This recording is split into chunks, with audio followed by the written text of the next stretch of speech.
नमस्कार साथियों, घोटुल एकेडमी के ऑनलाइन डिजिटल प्लेटफॉर्म में आप सभी का स्वागत है। मैं आप सभी का स्वागत करता हूं, ऑफलाइन भी और ऑनलाइन भी।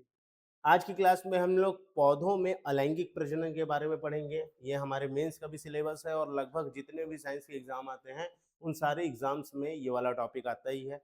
आर्टिफिशियल वेजिटेटिव प्रोपेगेशन का भी पढ़ेंगे कि कृत्रिम रूप से कैसे हम कायिक प्रवर्धन का काम करते हैं। ठीक है, तो चलिए, मेरी वॉइस क्लियर आ रही है? किसी को कोई क्वेश्चन होगा तो कोई क्वेरीज होगी, कोई कहीं पे कंफ्यूजन होगा तो कमेंट करेंगे। ठीक है,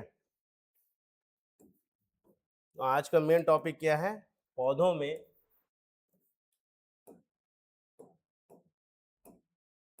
अलैंगिक जनन। तो पहले प्रजनन को पढ़ लेते हैं। प्रजनन क्या है, रिप्रोडक्शन क्या है? रिप्रोडक्शन,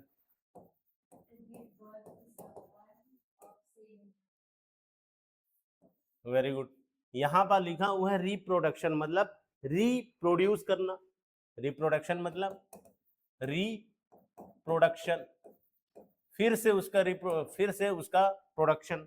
शब्द में ही अर्थ निकल आ रहे हैं, लेकिन जब आप परिभाषा लिखेंगे, लिखने में आपके शब्दों की जादूगरी ही आपको ज्यादा नंबर दिलाती है। तब आप वहां पर लिखेंगे कि प्रजनन वह जैविक प्रक्रिया है,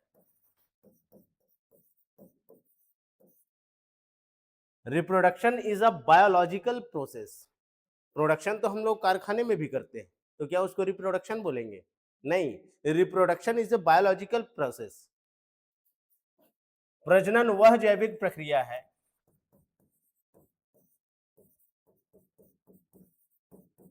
जिसमें जनक मतलब पेरेंट्स अपने सिमिलर ऑफस्प्रिंग को प्रोड्यूस करते हैं, जिसमें जनक अपने समान संतति को जन्म देते हैं।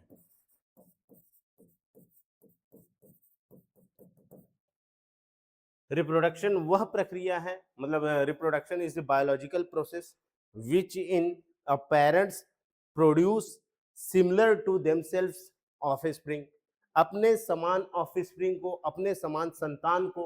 ऑफस्प्रिंग मतलब संतान या संतति। ठीक, अपने समान संतान को जन्म देना, यही रिप्रोडक्शन है। एक बायोलॉजिकल प्रोसेस है, लिविंग ऑर्गेनिज्म में होने वाला बायोलॉजिकल प्रोसेस है। प्रश्न अब कैसे पूछ सकता है? ये नहीं पूछेगा कि प्रजनन क्या है, प्रजनन की आवश्यकता क्यों है।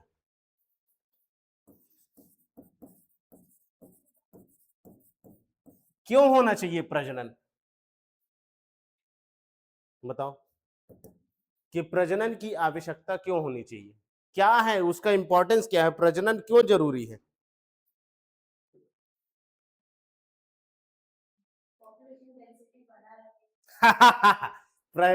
पॉपुलेशन डेंसिटी बना रहे।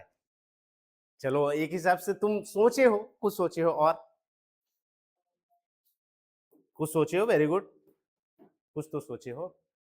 अब मैं बता रहा हूं कि पूरी दुनिया में रिप्रोडक्शन मतलब ये सिर्फ हमारे ह्यूमन में नहीं, पूरे लिविंग ऑर्गेनिज्म में रिप्रोडक्शन होने का रीजन क्या है। कभी आपसे अगर ये प्रश्न आ जाए कि प्रजनन की आवश्यकता पर संक्षिप्त टिप्पणी कीजिए, तब आप लिखिएगा पहला चीज,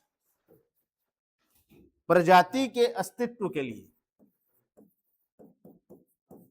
प्रजाति के अस्तित्व के लिए, the existence of a species.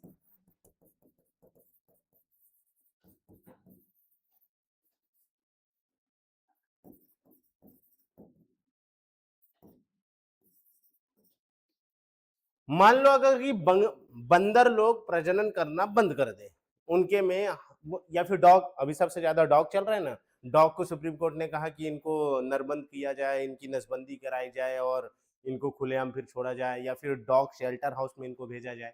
अभी सुप्रीम कोर्ट ने, अभी बहुत ज्यादा कॉन्फ्लिक्ट चल रहा था। मान लो कि डॉग रिप्रोडक्शन करना बंद कर दे, तो धीरे धीरे धीरे धीरे क्या होगी, इनकी प्रजाति ही खत्म। मतलब बच्चे लोग डॉग देखेंगे नहीं, डॉग कैसा होता था। जैसे क्या आज हम डायनासोर देखते हैं, आज ऐसे यूजुअली हमको जिराफ भी नहीं दिखाई देता, हाथी भी दिखाई नहीं देते, अब हाथी भी कम हो गए हैं, टाइगर भी विलुप्त हो रहे हैं, चीता, तेंदुआ, शेर, ये सब क्या है, विलुप्त होते जा रहे हैं। तो अगर रिप्रोडक्शन ही ये नहीं करेंगे तो वो स्पीसीज ही खत्म हो जाएगी। तो किसी स्पीसीज के एग्जिस्टेंस के लिए, एक प्रजाति के अस्तित्व के लिए ये जरूरी है। प्रजनन प्रजाति के अस्तित्व के लिए जरूरी है। मान लो इंसान ही प्रजनन करना छोड़ दे, कि चलो हर कोई ये बोले कि मैं ब्रह्मचर्य बनाऊंगा, मैं संन्यास धारण करूंगा, तो धीरे धीरे धीरे क्या होगा, प्रजाति खत्म हो जाएगी। जैनिज्म में जब महावीर आते हैं, जब आप जैन दर्शन पढ़ेंगे तो जैन दर्शन में चौथे तीर्थंकर कौन हुए, महावीर हुए। महावीर जब स्वामी हुए तो उन्होंने ब्रह्मचर्य को भी जोड़ा। जो जैनिज्म था, जैन का जो दर्शन है, उसमें उन्होंने ब्रह्मचर्य को भी जोड़ा। और जैसे ही वो ब्रह्मचर्य को जोड़ा, मतलब शादी विवाह नहीं करना है, ब्रह्मचर्य का एक बहुत बड़ा कॉन्सेप्ट है। सिर्फ शादी विवाह नहीं करना वो ब्रह्मचर्य नहीं है। ब्रह्मचर्य में एक तपस्या है कि जीवन को अपन ईश्वर की भक्ति में खत्म करेंगे, सेवा में खत्म करेंगे, है ना। मतलब हमारा जो जीवन है वो सेवा के लिए रहे। अब हुआ क्या कि जैन धर्म के लोग जो उन्हें मानते थे, तो कई लोग क्या हुए, कन्वर्ट होने लग गए। कई लोग मतलब ब्रह्मचर्य में कन्वर्ट होने लगे, बोले अब हम ब्रह्मचर्य बनेंगे, शादी ही नहीं करेंगे। आज उनकी पॉपुलेशन देखो कितनी है पूरे भारत, 1%। मतलब सबसे कम आबादी पार्शियन की है हमारे भारत में, उसके बाद में जैनिज्म की है। तो एग्जिस्टेंस ऑफ स्पीसीज, किसी भी प्रजाति के अस्तित्व के लिए प्रजनन जरूरी है, रिप्रोडक्शन जरूरी है। ठीक। दूसरा, भाई आपको इस लेवल पे वहां लिखना है। दूसरा, कॉन्टिन्यूटी ऑफ लाइफ, जीवन की निरंतरता के लिए, जीवन की निरंतरता के लिए कॉन्टिन्यूटी ऑफ। अब कॉन्टिन्यूटी ऑफ लाइफ मतलब जीवन की निरंतरता का मतलब क्या हुआ। मान लो अभी पेड़ पौधे प्रजनन करना बंद कर दें, बोले कि बहुत हो गए हम लोग, बहुत ऑक्सीजन दे लिए इन लोगों को, बहुत चारा दे दिए गाय लोगों को, हर्बीवोरस लोगों को, अब हम प्रोडक्शन नहीं करेंगे। तो क्या बिना किसी प्लांट्स के इंसान जिंदा रह सकता है, कोई भी एनिमल जिंदा रह सकता है। देखो हमारे इकोसिस्टम में प्रोड्यूसर्स हैं, मतलब पेड़ पौधे हैं, उसको खाते हैं हर्बीवोरस, फिर उनको हम लोग खाते हैं, है। तो अगर रिप्रोडक्शन ही नहीं होगा तो वो शेर को भी उसका खाना नहीं मिलेगा। भाई शेर अगर शिकार करता है, मान लो बकरी को, तो बकरी क्या खा रही है, घास खा रही है। अब घास ही नहीं होगा तो क्या बकरी होगी, क्या बकरी नहीं होगी तो शेर बचेगा। तो जीवन की कंटिन्यूटी के लिए, जीवन की निरंतरता के लिए, मतलब लाइफ के कंटिन्यूटी के लिए रिप्रोडक्शन जरूरी है। आ रहा समझ में। तो आप इस तरीके से डिलीवर करेंगे, पहला कि किसी भी प्रजाति के अस्तित्व के लिए, और दूसरा जीवन की निरंतरता के लिए ये होना एकदम जरूरी है। आ रहा समझ में। अब प्रजनन होता कितने प्रकार का है। प्रजनन के प्रकार, द टाइप्स ऑफ रिप्रोडक्शन।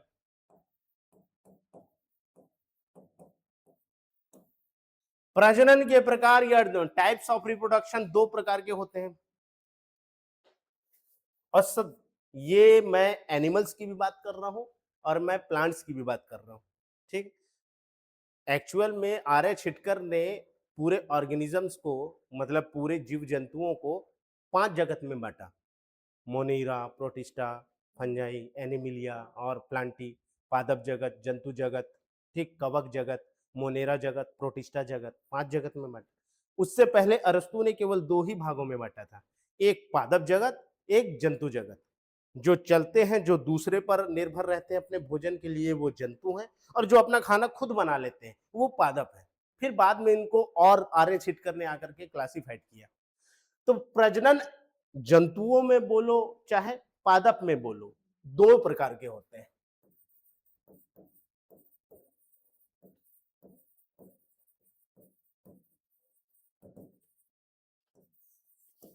सबसे पहला होता है अलैंगिक प्रजनन या लैंगिक प्रजनन। एक है लैंगिक प्रजनन और दूसरा है अलैंगिक प्रजनन।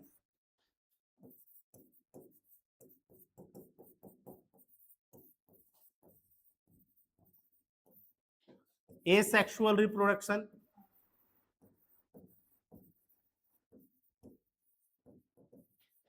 और सेक्सुअल रिप्रोडक्शन।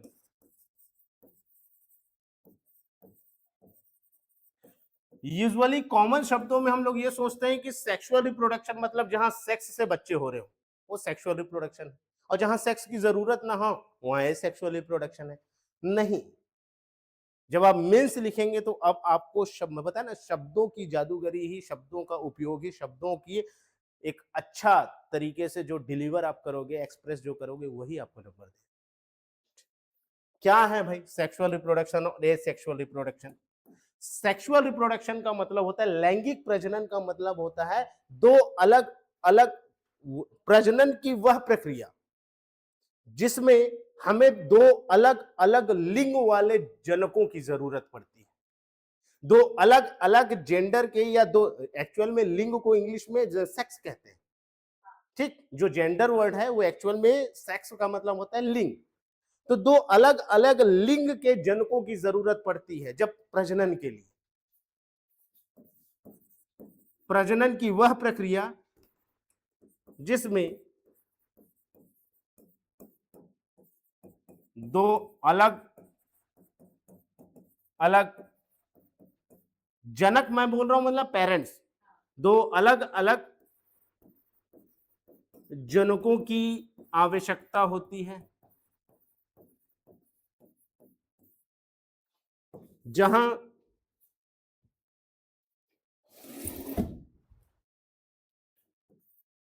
जहां नर एवं मादा युग्मक, हिंदी वाले जो देख रहे होंगे नर एवं मादा युग्मक लिखेंगे, इंग्लिश वाले लिखेंगे मेल एंड फीमेल गैमिट का फ्यूजन होता है और निषेचन की प्रक्रिया होती है। एक एक वर्ड आपका नंबर दिलाएगा, ध्यान रखिएगा। लैंगिक प्रजनन प्रजनन की वह प्रक्रिया है जिसमें दो अलग अलग जनकों की आवश्यकता होती है, नर एवं मादा युग्मकों का संलयन होता है और निषेचन की प्रक्रिया पूर्ण होती है। सुनने में अच्छा लग रहा है कि नर एवं मादा युग्मक के संलयन से, the fusion of male gamete and female gamete से फर्टिलाइजेशन कंप्लीट होता है, संलयन से निषेचन की प्रक्रिया पूर्ण होती है।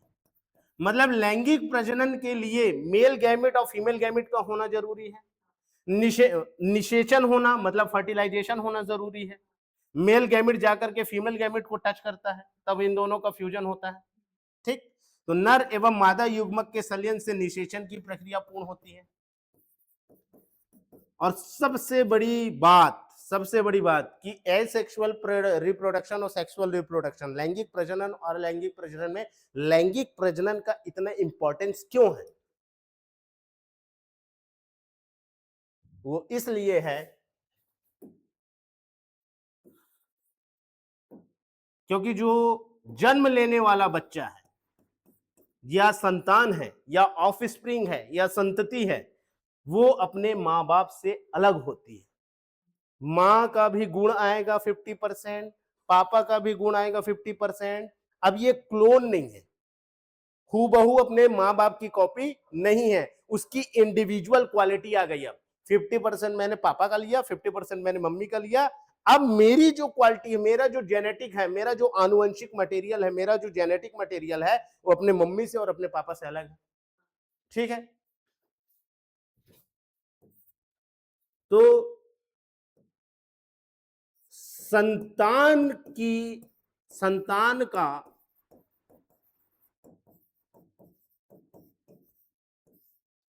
संतान आनुवंशिक रूप से अलग होती है। आनुवंशिक रूप से अलग होती है मतलब समझ गए? अब जो आनुवंशिक रूप से अलग होती है मतलब सेम कॉपी नहीं है, अपने माँ बाप की सेम कॉपी नहीं है, ठीक। संतान आनुवंशिक रूप से अलग होती है या असमान होती है। लिखने के लिए तीन चीजें समझ में आई हमको लैंगिक प्रजनन में, अब ये तीन को बहुत अच्छे से लिख देना है, ठीक, कि लैंगिक प्रजनन जिसमें दो अलग अलग जनकों की आवश्यकता हो, मेल एंड फीमेल गैमेट के फ्यूजन होने के बाद फर्टिलाइजेशन हो, मतलब नर युग्मक और मादा युग्मक का संलयन हो और संलयन होने के बाद में निषेचन की प्रक्रिया हो, यह लिखना है लैंगिक प्रजनन। और इसकी सबसे बड़ी खासियत कि लैंगिक प्रजनन के द्वारा होने वाला जो संतान है वो आनुवंशिक रूप से अलग होगा, माँ बाप से, मतलब अपने जनक से अलग होगा, हूबहू कॉपी नहीं होगा। तो ये ये दोनों में होता है भाई। ये अगर पौधों की बात की जाए तो पौधों का लैंगिक प्रजनन कहाँ होता है? पौधों में कहाँ होता है लैंगिक प्रजनन? फूल में। पौधों में जो पुष्प है, याद रखिएगा, जो फ्लावर है पौधों का, प्लांट का, वो रिप्रोडक्टिव ऑर्गन है, उसी में मेल है उसी में फीमेल है।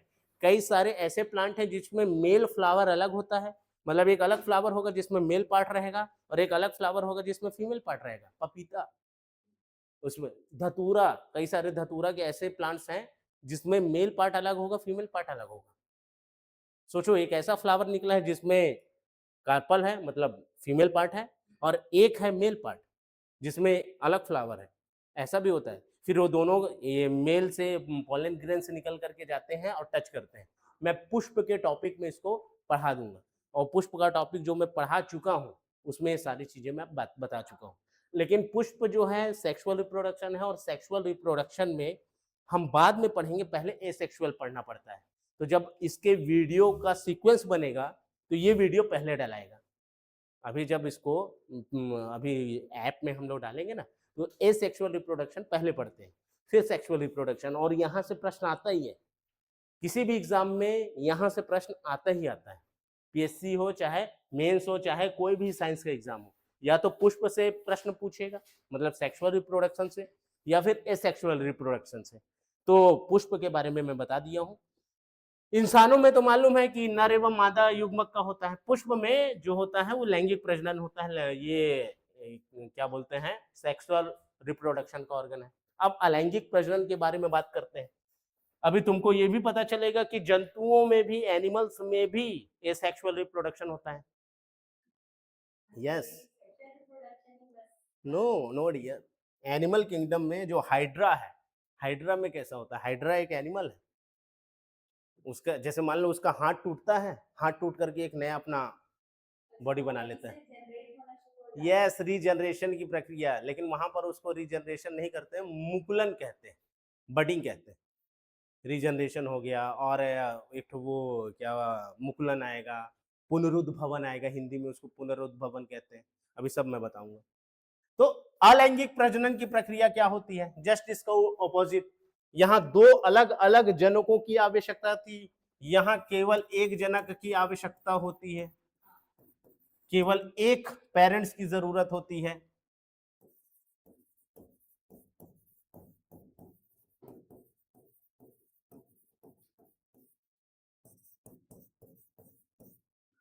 होने वाली संतान अपने पेरेंट्स का हूबहू कॉपी होता है, अर्थात वो क्लोन होता है। क्लोन का मतलब ही ये होता है, जैसे क्लोनिंग क्लोनिंग पढ़ते हैं ना, कृष्ण में देखा होगा कि क्लोन क्लोन क्लोन बनाता है, कृष्ण मूवी देखे हो, क्लोनिंग बोलता है। जो क्लोन शब्द है, क्लोन का मतलब होता है तुम्हारी और मेरी डीएनए हूबहू वैसी रहे, जैसे मतलब पेरेंट्स है, उस पेरेंट्स की हूबहू डीएनए उसके बच्चे की रहे, कोई डिफरेंस ना रहे, तो उसको क्लोन कहते हैं। ठीक, तो होने वाली संतान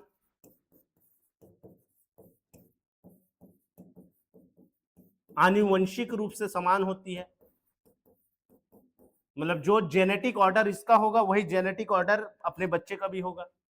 तो इसके होने वाली संतान आनुवंशिक रूप से समान होती है,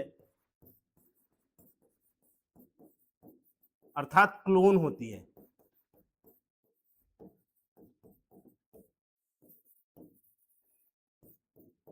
ये शब्द लिखोगे ना, नंबर ज्यादा मिलेगा। जो साइंस का टीचर होगा, हाँ क्लोन मतलब तुरंत बोलेगा यार इसको इतना पता है कि क्लोन का मतलब क्या होता है। क्लोन का मतलब ही क्या हुआ, जब एक जनक है, दो जनक की जरूरत नहीं है। तो मतलब समझ लो कि मम्मी ही बच्चा जन्म दे रही है, पापा की जरूरत नहीं है। तो पूरा माँ का जो जेनेटिक था, पूरा डीएनए जैसा मम्मी, हूबहू उसकी बच्ची, समझ रहे हो? तो उसे ही क्लोनिंग कहते हैं। जब जेनेटिक मटेरियल सेम हो अपने पेरेंट्स के, हूबहू हो, तो उसे क्लोन कहते हैं। तो होने वाला बच्चा या होने वाला जो ऑफस्प्रिंग है वो क्लोन होता है, ठीक। और इसमें एक ही जनक की आवश्यकता होती है। ध्यान रहेगा कि निषेचन की प्रक्रिया नहीं होती, निषेचन की प्रक्रिया नहीं होती।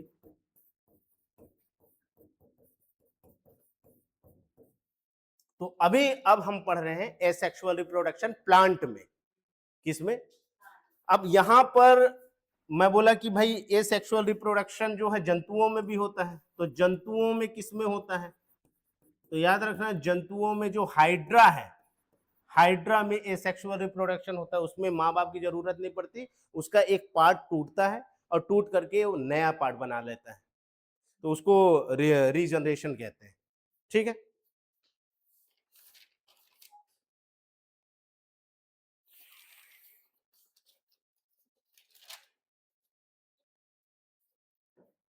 चलो अब एसेक्सुअल पौधों में अलैंगिक प्रजनन के बारे में पढ़ेंगे।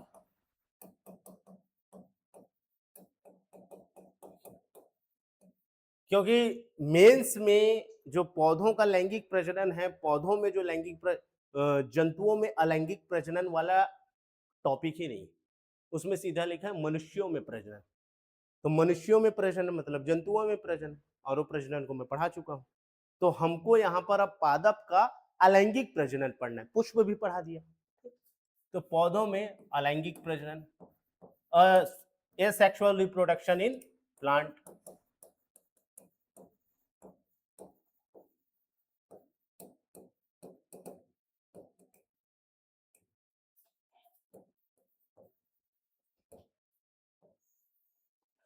पौधों में एसेक्सुअल रिप्रोडक्शन कहां होता है? पहली बात की एसेक्सुअल रिप्रोडक्शन किसे कहते हैं, ये तो समझ में आ गया कि भाई जहां पर हमको दो अलग अलग पेरेंट्स की जरूरत ना हो। तो तुम एक बात सोचो कि जब प्लांट में उसका सेक्सुअल ऑर्गन जो है, उसका जो रिप्रोडक्टिव ऑर्गन है वो फूल है, तो फूल को छोड़ करके बाकी जो भी पार्ट होगा, फूल को छोड़ के जो भी पार्ट होगा, अगर वहां से रिप्रोडक्शन हो रहा है तो एसेक्सुअल रिप्रोडक्शन। तो फ्लावर जो है, फ्लावर को हटा दो, फ्लावर मतलब पौधे का जो पुष्प है, पुष्प को हटा करके कौन कौन सा भाग बचेगा? एक पौधे का कौन कौन सा भाग बचेगा? पौधे का कौन कौन सा भाग? देखो, तना मतलब स्टेम, पत्ती है मतलब लीफ,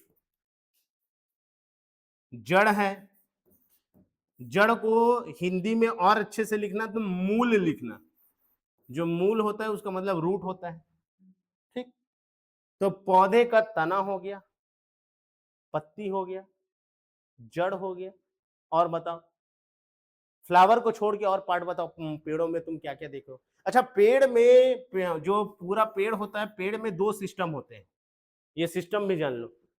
जैसे ये जमीन के ऊपर का जो भाग होता है, ये है तना, ठीक, ये है पत्ती, ये पत्ती है, पत्ती जैसा दिख रहा है, पत्ती जैसा, माना कि ये पत्ती है, ये तना हो गया, ठीक, ये फ्लावर रहता है, ये फ्लावर है।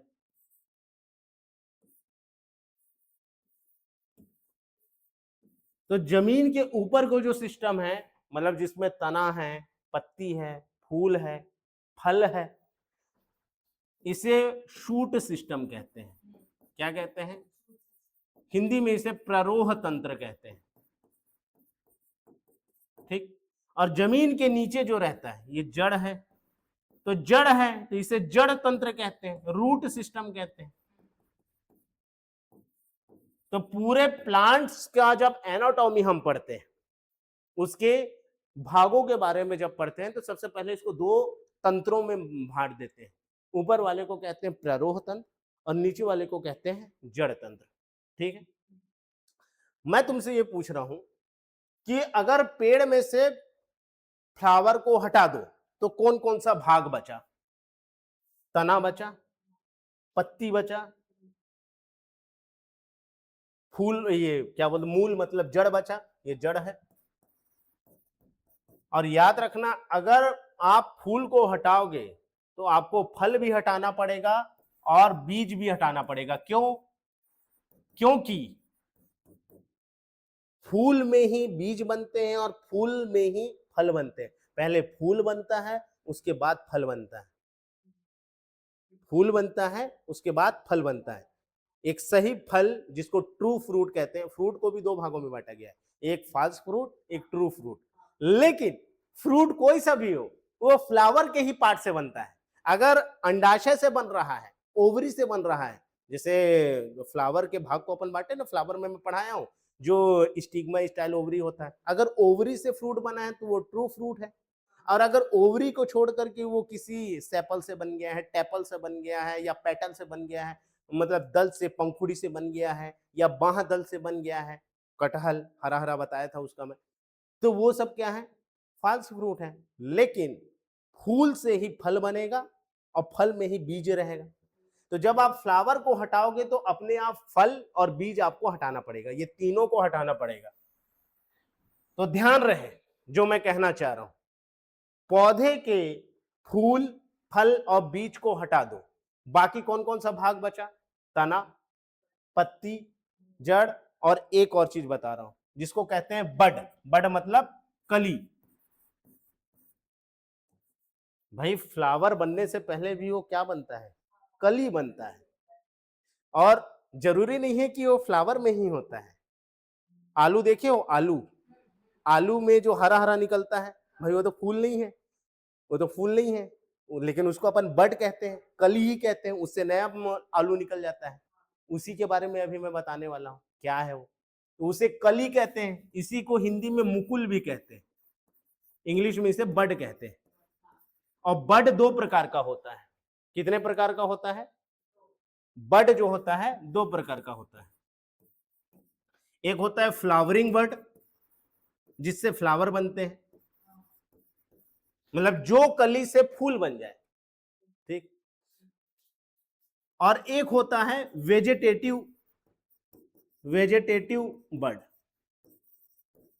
वेजिटेटिव बड में ही ये आलू का आंख आता है। जो आलू होता है, आलू का जो आंख दिखता है, ये अभी मैं डायग्राम में दिखा रहा हूं, ये जो आलू का आंख है, ये उसका बड है। लेकिन इससे फूल नहीं निकलता। हम लोग बड, कली का मतलब क्या समझते हैं? मुकुल मतलब भैया जिससे फूल बने, नहीं, जिससे फूल बने उसे पुष्प कलिका कहते हैं, फ्लावरिंग बड कहते हैं। लेकिन जिससे फूल ना बने उसे कायिक कलिका कहते हैं, वेजिटेटिव बड कहते हैं। ये क्या है? वेजिटेटिव बड है। क्या है ये? ये जो है ये वेजिटेटिव बड है, वेजिटेटिव बड। हिंदी में इसे कायिक कलिका कहते हैं। क्या कहते हैं? कायिक कलिका, कायिक कलिका कहते हैं। अब जो मैं बताना चाह रहा हूं इस चीज को समझना। अगर पौधे में प्रजनन तना से हो रहा हो, मतलब तना का कोई भाग हो और वो टूट जाए और उससे नया प्लांट निकल आए, तना से हो, पत्ती से हो, जड़ से हो, या उसकी कली से हो, वो भी कौन सी कली? कायिक कलिका, कायिक कलिका। अब देखो होता क्या है, इसको भी समझना। कायिक कलिका कहां पाई जाती है, क्या होती है? हो सकता है आपसे प्रश्न ही कर दे कि कायिक कलिका क्या होती है। कायिक कलिका को समझाइए। Describe the vegetative bud. 30 word में आ सकता है। देखना, तुम बांस का पेड़ देखे हो? बांस का पेड़ ऐसा रहता है, बांस का पेड़। गन्ना को भी देखे होगा, गन्ना भी ऐसा ही रहता है। ये इस जो भाग को कहते हैं, जो लंबा सा होता है ना, इसको हिंदी में पर्व कहते हैं, इंग्लिश में इसे इंटरनोड कहते हैं। क्या कहते हैं? ये तना का हिस्सा है, मतलब तना के भाग को भी हम अलग अलग नाम देते हैं, नाम देते हैं इसे, ठीक। तो तना का ये जहां जिसको रस को चूसते हैं अपन, या जो बांस का लंबा वाला हिस्सा रहता है, ये पर्व होता है, ये भी पर्व है। और देखो ये दो पर्व जहां पे जुड़े हुए हैं, ये जो ये हिस्सा दिख रहा है, इसे पर्व संधि कहते हैं। क्या कहते हैं? पर्व संधि। इंग्लिश में इसे नोड कहते हैं। क्या कहते हैं? नोड। तुम नोटिस करना एक तो चीज, अब ध्यान देना, कोई भी नया ब्रांच निकलता है, कोई भी नया शाखा निकलता है, वो पत्ती का निकले चाहे फूल का निकले, वो यहीं पर से निकलता है, नोड से निकलता है। शाबाश, यहीं से निकलता है, यहीं से निकलता है। कोई भी नई शाखा तुम देखना यहीं से निकलती है। तो पर्व संधि जो है, पर्व संधि से ही यहां से पत्तियां निकलती हैं। क्या निकलती हैं? इसको काट के मैं यहां निकल ला रहा हूं, ठीक है? ये हिस्सा ऐसा रहता है।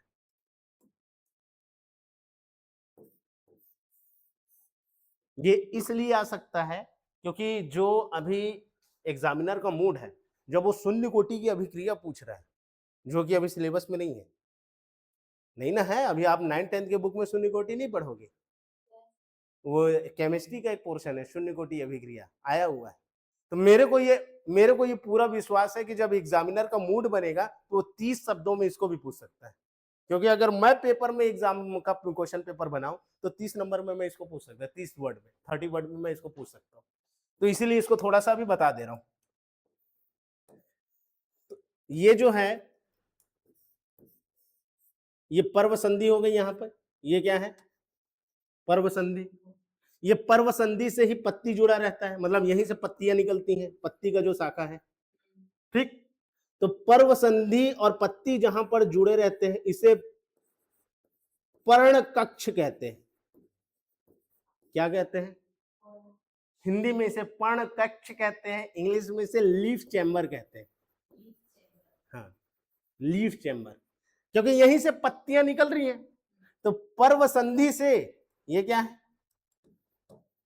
पर्व संधि या नोड, हाँ, मतलब इंग्लिश वाले जो है वो नोड है। तो नोड से ही पत्ती जहां पर जुड़ी रहती है इसे पर्ण कक्ष कहते हैं, लीफ चैम्बर कहते हैं। और ये लीफ चैम्बर से ही देखो, जब ये यहां पर से निकलेगा तो पहले छोटा सा रहेगा, ऐसा ऐसा, ठीक। तो पर्ण, अब नोटिस करना क्या क्या मैं शब्द बोल रहा हूं।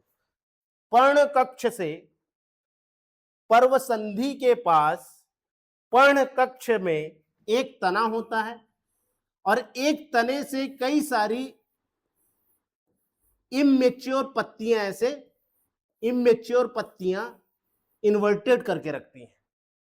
मतलब एक तना रहेगा, एक स्टेम रहेगा, छोटा सा स्टेम है, जैसे अंकुर होता है ना, अंकुर। अंकुर क्या है? जब वो बीज से जन्म लेता है तो अंकुर रहता है। यहां पर से भी एक नया पत्ती जन्म लेने वाला है, वो पत्ती आगे चल के ब्रांच बन सकता है, नहीं हो सकता है अभी लीफ हो या फिर एक नया शाखा हो, नया डगाली निकले। तो नया डगाली निकलने से पहले ये छोटा सा ऐसा अंकुर रहेगा, इसको मैं क्या बोल रहा हूं? अंकुर। और अंकुर क्या? एक तना रहेगा, ध्यान से जो मैं बोल रहा हूं उसको समझना। तना है और इस तने से कई सारी अपरिपक्व इमेच्योर पत्तियां घेर के रखी हुई हैं। यही भर समय में धीरे धीरे मैच्योर होती हैं और तना नया डगाली बन जाता है और ये पत्तियां बन जाती हैं। आया समझ में? इस बड को ही कहते हैं कायिक कलिका, इसे ही कहते हैं वेजिटेटिव बड। कि शब्दों को एक एक से जो मैं बोल रहा हूं वैसे लिखना। पर्ण संधि के पास पर्ण कक्ष में, पर्ण कक्ष में अंकुर के समान, अंकुर के समान एक कलिका होती है जिसे कायिक कलिका कहा जाता है। इस कायिक कलिका में एक तने से कई सारी पत्तियां, कई सारी इमेच्योर पत्तियां एक इसको घेरे रहती हैं, जो आगे चल करके एक तने डगाली बना लेता है और पत्तियां एक पूरा अपने, मतलब पत्तियां इमेच्योर पत्तियां बन जाती हैं और वो जो तना रहता है वो डगाली बना लेता है। इसी का उदाहरण है, अब मान लो एसेक्सुअल रिप्रोडक्शन में आते हैं, हम टॉपिक में आते हैं। तना से हो गया, मान लो किसी तना को आप काटते हो, गुलाब का जो पेड़ होता है, गुलाब का पेड़ होता है, आप उसके तना को काटते हो और मिट्टी में लगा देते हो, तो तने से भी रिप्रोडक्शन हो सकता है, एक नया प्लांट बन गया ना, बन गया कि नहीं। पत्ती, ब्रायोफाइलम एक पत्ती होता है, ये जो पत्ती मैं दिखा रहा हूं ब्रायोफाइलम का, ये ब्रायोफाइलम का ऐसा एक पत्ती होता है। अगर वो पत्ती उड़ते उड़ते नमी वाले जमीन में गिर गया तो उस पत्ती से नया प्लांट निकल आएगा। इसके अलावा बरगद को देखना, बरगद का भी एक पत्ती होता है, उस पत्ती को भी लगा दोगे तो उससे भी निकल जाता है। हर बरगद से नहीं, बरगद की एक स्पीसीज रहती है, जब वो जमीन में गिरता है ना तो उस पत्ती से नया प्लांट निकल जाता है। तो बरगद भले याद ना रखना, ब्रायोफाइलम याद रखना। क्या याद रखना? ब्रायोफाइलम एक पत्ती है। क्या है? ब्रायोफाइलम एक पत्ती है, ऐसा पत्ती। ये लास्ट लास्ट में इसको देख रहे हो, ये पत्ती के लास्ट लास्ट में ही ये कायिक कलिका है, वही कायिक कलिका, वेजिटेटिव वर्ड। ये कायिक कलिका ही टूट के अलग हो जाए, मान ले इस पत्ती को तुम लगा दो, एक पत्ती लेकर के आओ ब्रायोफाइलम का और इसको लगा दो, तो जितना ये जो लास्ट लास्ट में इसको सिरा विन्यास बोलते हैं, ये जो छोर दिख रहा है, इस छोर में ही कायिक कलिका रहती है, और इस कायिक कलिका को आप तोड़ के लगा दो तो एक नया पूरा प्लांट ले लेगा। तो पत्तियों से भी रिप्रोडक्शन हो सकता है, उदाहरण इसका ब्रायोफाइलम। और कहाँ होती है? मतलब सीधी सी बात है कि कोई पौधा तने से जन्म नहीं ले रहा है, कोई पौधा पत्ती से जन्म नहीं ले रहा है, वो कायिक कलिका से जन्म ले रहा है। लीफ चैम्बर मतलब वेजिटेटिव बर्ड से, लीफ चैम्बर नहीं, वेजिटेटिव बर्ड। लीफ चैम्बर इसको मैं बोल रहा हूं, जो पर्व संधि होता है वहां पर ये लीफ चैम्बर है, पर्ण कक्ष है, और इस पर्ण कक्ष में ही ये कायिक कलिका होती है। ये कायिक कलिका कहाँ होती है? ये जो वेजिटेटिव बर्ड है, ये वेजिटेटिव बर्ड, ये वेजिटेटिव बर्ड कहाँ होती है? तो वेजिटेटिव बर्ड लीफ चैम्बर के पास में होती है। लीफ चैम्बर कहां पर होता है? नोट के पास होता है, मतलब पर्व संधि के पास में पर्ण कक्ष होता है, उस पर्ण कक्ष के में ही ये कायिक कलिका पाई जाती है, और ये कायिक कलिका टूट के एक नया पौधा जन्म दे सकती है, और इस प्रक्रिया को ही कायिक प्रवर्धन या फिर इंग्लिश में इसे वेजिटेटिव प्रोपेगेशन कहते हैं। क्या कहते हैं? वेजिटेटिव प्रोपेगेशन कहते हैं, वेजिटेटिव प्रोपेगेशन। तो ये आपसे कायिक कलिका तो सेकेंडरी चीज है, ये आया हुआ प्रश्न है कि वेजिटेटिव प्रोपेगेशन क्या होता है। हिंदी में इसे कायिक कलिका कहते हैं। क्या कहते हैं? कायिक प्रवर्धन। आपसे पूछ सकता है 60 शब्दों में भी या 30 शब्दों में पूछ सकता है कि कायिक प्रवर्धन को समझाइए, कायिक प्रवर्धन को समझाइए, तो मैं क्या कह रहा हूं? अच्छा, एक चीज और, फ्लावर का काम क्या है? सिर्फ उसका काम है रिप्रोडक्शन करना, बच्चे जन्म देना, मतलब बीज बनाना और फल बनाना। लेकिन बाकी काम कौन कर रहा है? ये पौधे को जिंदा रखने में सबसे बड़ा काम कौन करता है? भाई उसकी पत्तियां करती हैं, प्रकाश संश्लेषण करती हैं, फोटोसिंथेसिस करते हैं, तब तो उसको खाना मिल पा रहा है, वरना उसका प्लांट भी मर जाए, उसका पौधा भी, उसका फ्लावर भी मिल जाए। तना भी काम कर रहा है, खड़ा करके रखा है उसको, एक यांत्रिक सपोर्ट दिया है, मैकेनिकल सपोर्ट दिया है, उसको खड़ा करके रखा है, जड़ उसको पानी दे रहा है। तो इन सारे भागों को जो फ्लावर को छोड़ के, फ्लावर का एक ही काम है रिप्रोडक्शन करना, तो उसको रिप्रोडक्टिव पार्ट कहते हैं। लेकिन बाकी ये जितने भी पार्ट हैं, तना, पत्ती, जड़, कली, ये उसके लिए काम कर रहे हैं कि भाई कोई खाने दे रहा है, कोई पानी दे रहा है, कोई ऑक्सीजन दे रहा है। पत्तियों में छोटे छोटे छेद होते हैं जिसको अपन स्टोमेटा कहते हैं, वही उसको कार्बन डाइऑक्साइड देते हैं। तो ये सब उसका काम कर रहे हैं, इसीलिए इसे कायिक भाग कहा जाता है, पौधे का कायिक भाग, या इसे ही वेजिटेटिव पार्ट कहा जाता है। क्या कहा जाता है? वेजिटेटिव पार्ट कहा जाता है। पौधों के कायिक भाग मतलब वेजिटेटिव पार्ट, जैसे जड़, तना, पत्ती और मुकुल। मुकुल का मतलब हो गया कली, वो भी कौन सी कली? कायिक कली। कायिक कली मतलब समझ गए ना? ठीक, कली मतलब बर्ड, ऐसा है। अब ये भी ध्यान से निकाल देना कि बर्ड मतलब केवल उससे फ्लावर ही निकल सकता है, नहीं, पूरा एक प्लांट निकल सकता है, उसे हम वेजिटेटिव बड कहते हैं, कायिक कली कहते हैं, या कायिक मुकुल भी कहते हैं। मुकुल का मतलब कली होता है, ठीक। जैसे कली तो एक स्त्रीलिंग शब्द हो गया, कच्ची कली बोलते हैं ना, तो कली, लेकिन कली का ही एक अच्छा शब्द है मुकुल। नाम सुने मुकुल रॉय, तृणमूल कांग्रेस के एक बहुत अच्छे सांसद हैं मुकुल रॉय। तो मुकुल मतलब कली होता है, ठीक। तो पौधे के कायिक भाग जैसे जड़, तना, पत्ती, कायिक, मुकुल, कली, है ना, से अगर नया पौधा जन्म ले रहा हो या नए पौधे का निर्माण हो रहा हो, निर्माण तो गलत शब्द होगा, नए पौधे का जन्म हो रहा हो, या जन्म भी गलत शब्द है, नया पौधा, देखो एक एक नंबर कटता है ना, नया पौधा विकसित हो रहा हो, नया पौधा विकसित हो रहा हो, तो इस प्रक्रिया को कायिक प्रवर्धन कहते हैं। इस प्रक्रिया को यस, मेंस की क्लास इसलिए नहीं चलाई जा रही है कि इसमें पढ़ा दो, एक एक चीज को ध्यान करा रहा हूं, लिख करके देख लेना, अगर नंबर पहले से ज्यादा नहीं मिला तो मेरा नाम बदल देना, सीधा अजय सर से कोई और सर कर देना। एनसीईआरटी इसीलिए मैं पढ़ने के लिए बोलता हूँ, कोई मेरे से पूछता है सर कौन सी बुक पढ़े, तो मैं एनसीईआरटी इसीलिए बोलता हूँ कि हिंदी भी उसके अच्छे हैं और इंग्लिश भी उसके अच्छे वर्ड हैं।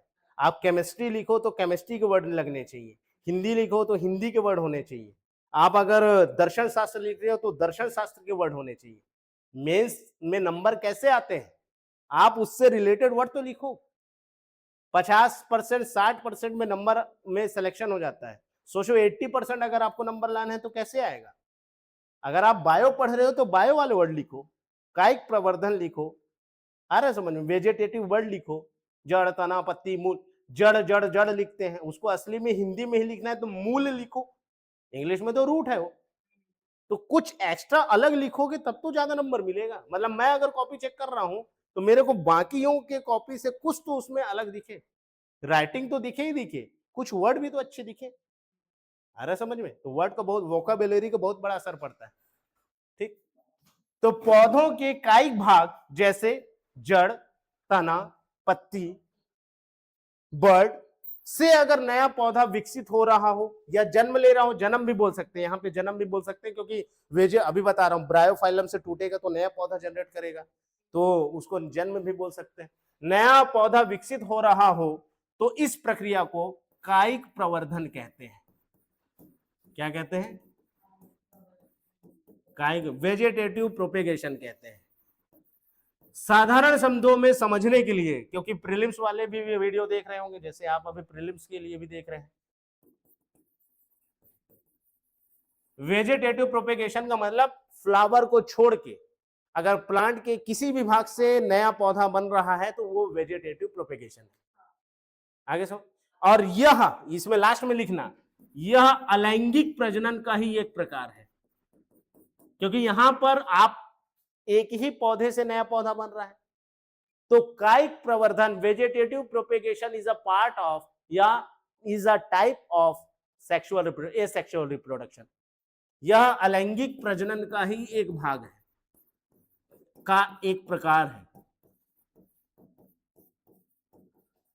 आ रहा समझ में? तो कायिक प्रवर्धन क्या है? पौधे के पुष्प को छोड़कर जो उसके बाकी पार्ट्स हैं, उस पार्ट से अगर नया पौधा जन्म ले रहा है, नया पौधा विकसित हो रहा है, तो इन्हें हम वेजिटेटिव प्रोपेगेशन कहेंगे या वेजिटेटिव कायिक प्रवर्धन कहेंगे, ठीक। तो पौधे में अलैंगिक प्रजनन किन किन विधियों से होता है? भाई इसकी पौधे में जो अलैंगिक प्रजनन है, पौधों में अलैंगिक प्रजनन की विधियां, भाई सिर्फ कायिक प्रवर्धन से होगा क्या? कायिक प्रवर्धन का मतलब, हाँ वेजिटेटिव प्रोपेगेशन, फ्लावर को छोड़ के बाकी जो पार्ट से नया प्लांट ग्रो करता है, हाँ वो है वेरी गुड। ये तो एक, इसके अलावा भी और तरीके, बडिंग क्या होता है, ठीक, स्पोर्स बनते हैं, स्पोर्स फॉर्मेशन, वेरी गुड। और बर्डिंग हो गया, स्पोर्ट फॉर्मेशन हो गया, यही तो दो है। ये अभी केवल मतलब पौधे में फ्रेगमेंटेशन, विखंडन, हाँ वो भी है, ये वेरी गुड, प्लांट में स्पाइरोगायरा में होता है? तो चलो पढ़ लेते हैं, पौधे में अलैंगिक, हाँ तो वो अभी हम किस में पढ़ रहे हैं? Amoeba is not a plant, वो एनिमल्स है। अमीबा में भी होता है, अमीबा में द्विविखंडन होता है, बाइनरी फिजन होता है, वो एक अमीबा दो में टूट जाता है, तो वहां पर उसको बाइनरी फिजन कहते हैं। लेकिन जब स्टार फिश आप पढ़ोगी, स्टार फिश में क्या होता है, वहां फ्रेगमेंटेशन होता है। ये स्टार फिश का एक हिस्सा टूटा, फिर एक नया स्टार फिश बन गया, फिर वो टूटा, फिर स्टार फिश, ये लगातार ये प्रोसेस चलते रहता है, तो वहां उसे विखंडन कहते हैं। लेकिन अमीबा में द्विविखंडन, एक सिर्फ दो में बटेगा, फिर एक दो में बटेगा। वहां पे क्या होता है, एक अगर स्टार फिश कई में टूटी है तो कई सारे पार्ट बना लेगी वो, कई सारे, यस, ठीक। तो पौधे में अलैंगिक प्रजनन की विधियां किन किन विधियों से होता है? तो सबसे पहला तो वेजिटेटिव प्रोपेगेशन, मतलब कायिक प्रवर्धन,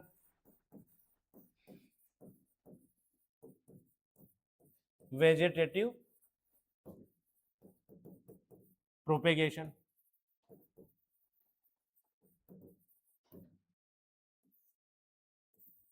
वेजिटेटिव प्रोपेगेशन का मतलब अपन समझ गए कि कोई अगर भाग टूटता है तो, जो कायिक कलिका वाला मैं बताया था, ये वाला जो कॉन्सेप्ट मैं बताया था कायिक कलिका वाला, ये जो कायिक कलिका के बारे में मैं बताया था, यहाँ पे कायिक कलिका रहती है, एक वेजिटेटिव बड रहता है, इस वेजिटेटिव बड को अगर आप काट के लगा दो तो वो नया पौधा जन्म ले लेता है। तो किस किस में ये देखने को मिलता है, किस किस में देखने को मिलता है, तो ये इसका उदाहरण है। देखो, अगर आप, ये गुलाब का फूल है, ये गुलाब का फ्लावर है, इस गुलाब के फ्लावर में ये जो ऊपर में एक कली दिख रही है, ये भी काइक कली है। जब इसको आप काटते हो, एक बात बताओ, जब इसके तने को आप काट के लगाते हो तो पूरा पौधा कैसे बना लिया? वो पूरा पौधा कैसे बना लिया? क्योंकि यहाँ पर काइक कलिका थी, वेजिटेटिव बड था, ये वेजिटेटिव बड फिर एक नया तना बनाया, फिर वो पत्ती बना लिए, फिर वो तना बनाया, फिर वो पत्ती बना लिए, वो तना बनाया, वो पत्ती बना लिए, ठीक। तो यहां पर इसके वेजिटेटिव बड था, ये दिख रहा है, ये वेजिटेटिव बड था यहाँ पर। ये जब प्रोग्रेस किया ना, मतलब जब ये वृद्धि किया अपना, तो यहाँ पे वेजिटेटिव बड अपना ग्रोथ करके एक नया ब्रांच बनाया, फिर वहां पे लीफ, नया ब्रांच बनाया वहां। जो आलू का ये आंख दिख रहा है, इसको आंख ही कहते हैं, आंख, ठीक। लेकिन इंग्लिश में इसे लिखना वेजिटेटिव बड, तो हिंदी में इसे आंख बोलते हैं। तो ये जो आलू का आंख है, ये क्या है? ये वेजिटेटिव बड है। इसी को आप काट के जब मिट्टी में लगा देते हो तो एक नया प्लांट हो जाता है। होता है कि नहीं होता है? कैसे हो गया?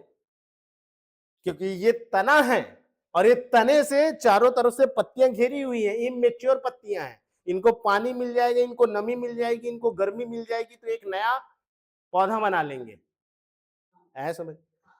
अदरक को भी ऐसे ही करते हैं, अदरक में भी ऐसे देखो जड़ जड़ टाइप का निकलता है। और ये जो प्लांट, ये जो फोटो मैं लेकर के आया हूँ एनसीईआरटी से लाया हूँ, ये एनसीईआरटी के फोटो है। इसीलिए मैं बोलता हूँ कि जब आप पढ़ते हो तो मेन बुक से पढ़ो, रेफरेंस बुक से पढ़ो, जिसमें कोई दावा पत्ती लगा सको। कोई गलत चीज लिखा है तो आप दावा पत्ती लगाते हो ना, तो वहां एनसीईआरटी या सीजी की बुक से लगाते हो। तो मेन बुक से जब आप पढ़ोगे तो आपको हर एक चीजें क्लिस्टर क्लियर रहेगी, और कॉन्फिडेंस रहेगा कि मैं जो लिख रही हूँ वो सही लिख रही हूँ।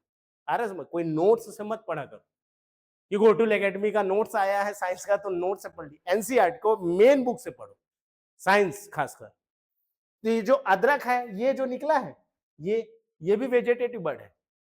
क्या है ये?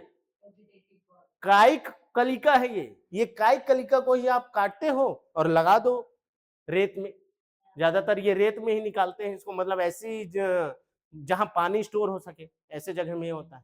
मैं कई लोगों को रेत में लगाते देखा हूँ, रेत लाते हैं उसके अंदर अदरक को लगाते हैं। हाँ, पानी बस चाहिए रहता है इसको। लगा के देखना, मेरे घर में ना मेरे मामा लोग लगाए थे, बहुत सारा अदरक हो गया था। हाँ, रेता लाए थे, हल्का सा मिट्टी भी मिला है इसमें, हो गया वो।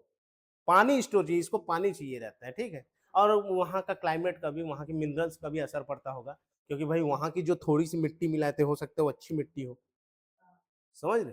तो ये मेन ये नहीं है कि कहाँ होता है, मेन ये है कि ये अदरक का उदाहरण लिखना है कि कायिक कलिकाएं, जैसे जब कायिक कलिका पूछेगा तो ये बताना है कि पर्ण कक्ष के पास में एक कलिका होती है पर्व संधि से जुड़ी हुई, जिसे कायिक कलिका कहते हैं। ये कायिक कलिका अलग होकर के एक नए पौधे को विकसित कर लेती है। इसका उदाहरण है आलू का आंख, गुलाब का पाया जाने वाला जो ये कली है, मतलब गुलाब भी नया जो फ्लावर बनाता है वो कायिक कलिका के कारण बना पाता है। अदरक में जो नया अदरक भी अगर विकसित होता है तो किससे हो पाता है, ये कायिक कलिका से विकसित हो पाता है। ब्रायोफाइलम में जो इसका वो होता है, मतलब जो इसमें रिप्रोडक्शन होता है तो वो वेजिटेटिव बर्ड से ही होता है, ये पत्तियों के छोर में होते हैं, ये सब कायिक कलिका ही है। और ये कायिक कलिका ही एक नया प्लांट बना लेती है। क्या बना लेती है? नया पादप बना लेती है। आया समझ में? तो ये तो वेजिटेटिव प्रोपेगेशन हो गया। वेजिटेटिव प्रोपेगेशन के बाद में और कौन कौन सी विधियां हैं एसेक्सुअल रिप्रोडक्शन की? एसेक्सुअल रिप्रोडक्शन की और कौन कौन सी विधियां हैं? तो दूसरा आता है जिसे हम कहते हैं मुकुलन, हिंदी में इसे मुकुलन कहते हैं, इंग्लिश में इसे बर्डिंग कहते हैं। देखो बर्ड बनेगा ना, पॉइंट टू बी नोटेड, बर्डिंग। तीसरा इसे खंडन, वही जो तुम बताए फ्रेगमेंटेशन, फ्रेगमेंटेशन। और चौथा इसमें आता है बीजाणु निर्माण, स्पोर्स फॉर्मेशन, बीजाणु निर्माण, स्पोर्स फॉर्मेशन, स्पोर्स फॉर्मेशन। ठीक, ये चार विधियों से पौधे में अलैंगिक प्रजनन होता है नेचुरली। क्या मैं बोल रहा हूं? नेचुरली, प्राकृतिक रूप से ये चार तरीके हैं। कायिक क्योंकि अभी कृत्रिम भी हम पढ़ने वाले हैं, ये जो ग्राफ्टिंग करते हैं, लेयरिंग करते हैं, ठीक है। तो कायिक प्रवर्धन हो गया जो हम पढ़ लिए कि उसकी कायिक कलिका या पौधे का कोई भाग है उस कायिक कलिका से, अगर सीधी बात, कायिक कलिका से अगर कोई पौधा जन्म ले रहा है तो वो कायिक प्रवर्धन है। दूसरे शब्दों में बोल सकते हैं कि फ्लावर को छोड़ के अगर पौधे के किसी अन्य भाग से नया पौधा जन्म ले रहा है तो कायिक प्रवर्धन है, ठीक। लेकिन कायिक कलिका जो शब्द लिखोगे वो ज्यादा सूटेबल रहेगा कि पौधे के कायिक कलिका से नए पौधे का जन्म होना कायिक प्रवर्धन होता है। अब मुकुलन पढ़ते हैं कि मुकुलन क्या है और ये किसमें होता है। प्लांट में अभी पढ़ रहे हैं ना, पौधे में मुकुलन किसमें होता है, तो पौधे में मुकुलन ईस्ट में होता है। किसमें होता है? ईस्ट में होता है। अब देखो होता क्या है बडी, जिसे हम मुकुलन कहते हैं। ईस्ट क्या है? ब्रेड देखियो, ब्रेड, यस फंगस, एक फंगस है। देखो होता क्या है, जो फफूंद होता है ना, वो एक फफूंद नहीं होता है, कई सारे फफूंद होते हैं। फफूंद को हिंदी में बायो में और अच्छा शब्द है कवक, इंग्लिश में इसे फंजाई कहते हैं। क्या कहते हैं? तो कवक, जिसे हम क्या कह रहे हैं, फंजाई, ये पौधे का ही एक भाग था। पहले इसको प्लांट का ही एक हिस्सा माना जाता था, ठीक। बाद में इसको फंजाई किंगडम अलग ही कर दिए, इसको एक अलग किंगडम बना दिए, फंजाई किंगडम। आ रहे समझ में? तो कवकों में एक कवक है जिसका नाम है ईस्ट। इसका उपयोग आप करते ही हो, घर में अगर केक बनाते हो तो आप ईस्ट पाउडर लेकर के आते हो, या बेकरी पाउडर जो बोलते हो ना, भैया बेकरी पाउडर दे देना या बेक पाउडर दे देना, वो एक्चुअल में ईस्ट पाउडर रहता है। मैदा भी बनाना है, जैसे वो ब्रेड, जो भी चीज फुलाता है यही काम आता है, ठीक। एक बहुत इंपॉर्टेंस है इसका, मतलब इंडस्ट्रियल इंपॉर्टेंस बहुत है इसका। अब होता क्या है, जो कवक है, जो ईस्ट है, ये क्या करता है समझना। ये पहली बात, ईस्ट यूनिसेल्युलर होता है, एक कोशिकीय जीव है, एक कोशिकीय होता है, यूनिसेल्युलर होता है। जब इसको नॉरिशमेंट मिल जाता है, जब इसको पोषण मिल जाता है, मान लो इसको तुम ग्लूकोज में डाल दो, जब इसको तुम फुलाते हो तो नोटिस करो थोड़ा सा शक्कर मिलाते हैं। यस, पहले मैदा में ये ईस्ट पाउडर मिला के फिर शक्कर मिलाते हो आप। शक्कर मिला करके जब दारू में भी डालते हैं तो चाशनी रहता है, मतलब शक्कर का सीरा रहता है। ईस्ट की गोली भी आती है, पौवा बनाने में भी इसका काम आता है। कोई बात नहीं, चावल का जब पौवा बनाते हैं तो भी इसको डालते हैं, वो भी मीठा रहता है, चावल में मीठापन है। वो फ्रेगमेंट इसका फर्मेंटेशन करने का काम करता है, किण्वन करने का काम करता है। यहाँ रोल है इसका, पौवा बनाने में भी इसका रोल है, उसको बताऊंगा। ठीक, ये ईस्ट क्या करता है समझना, मतलब अभी रिप्रोडक्शन के प्रोसेस में, ब्रेड बनाने में नहीं, ब्रेड बनाने में ये काम करता है। ये फूल कैसे जाता है, ये कार्बन डाइऑक्साइड को निकालता है और कार्बन डाइऑक्साइड फूल जाता है। ठीक, इसके बहुत सारे इंपॉर्टेंस है। अभी हम एसेक्सुअल रिप्रोडक्शन देख रहे हैं, ईस्ट कैसे अपना ग्रो करता है। जैसे ही इसको न्यूट्रिशन मिलता है, जैसे इसको पोषण मिलता है, तो देखो इसका जो ऊपरी भाग दिख रहा है, ये एक बल्ब जैसा स्ट्रक्चर बना लेता है। ये दिख रहा है ऐसा बल्ब जैसे स्ट्रक्चर, ये बल्ब जैसे स्ट्रक्चर को ही कली कहते हैं। क्या कहते हैं? बड कहते हैं, कली, या इसी को देखो हिंदी में मुकुल कर लिखा है, मुकुलन, मुकुल से आया मुकुलन। ठीक है, बड से बडिंग। होता क्या है, जैसे ही इसको न्यूट्रिशन मिला, कुछ मत करो तुम, इसमें थोड़ा सा शक्कर डाल दो, ईस्ट का पाउडर लाओ, एक शक्कर को घोलो ऐसे करके पानी में और उसमें ईस्ट डाल दो, तुम देखोगे अपने आप ये बहुत ज्यादा, जितना थोड़ा सा डाले रहोगे ना, ये बहुत ज्यादा फैल गया होगा, अपना मल्टीप्लीकेशन कर लिया होगा। कैसे बढ़ जाता है ये करता क्या है, ये यूनिसेल्युलर है, ये अपने सेल्स में ऊपर साइड ऐसा स्ट्रक्चर बना लेता है। ये स्ट्रक्चर को बल्ब लाइक स्ट्रक्चर बोलते हैं, बल्ब के जैसा स्ट्रक्चर बनाता है, एक बल्ब की तरह संरचना बनाता है। और लास्ट में ये ऐसे देखो, ये एक ऐसा करके ये एक कली बना लिया। कभी कभी क्या होता है, ये जैसे ये एक कली बनाया, मतलब ये एक मुकुल बनाया, एक बड बनाया, कभी कभी नया बड जो बना है उसके ऊपर भी एक नया बड विकसित हो जाता है, एक नया बड डेवलप हो जाता है, फिर एक नया डेवलप हो जाता है, एक श्रृंखला बनने लगती है, एक चैन बनने लगता है, ये बड का चैन बनने लगता है, इसे ही कहते हैं मुकुलन।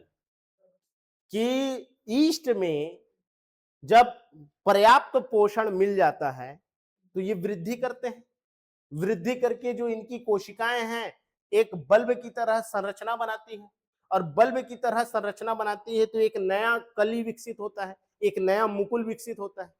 और कभी कभी ये जो कली है या बड है, ये अपना ही मल्टीप्लीकेशन कर लेते हैं, ये पूरा डेवलप नहीं हो पाते, ये पूरा नया बॉडी नहीं बनाए रहते, ये ऐसा श्रृंखला बना लेते हैं, ऐसा सीरीज बना लेते हैं, और बाद में ये एक टूटा अलग हो गया, ये टूटा, टूट के अलग हुआ, नया मतलब नया ईस्ट बन गया, ये टूटा नया ईस्ट बन गया, ये टूटा नया ईस्ट बन गया। जरूरी नहीं है कि ये अपना श्रृंखला बनाए ही बनाए, ये नॉर्मल डिवाइड होकर के भी एक नया ईस्ट बन गया, ये नया ईस्ट बन गया।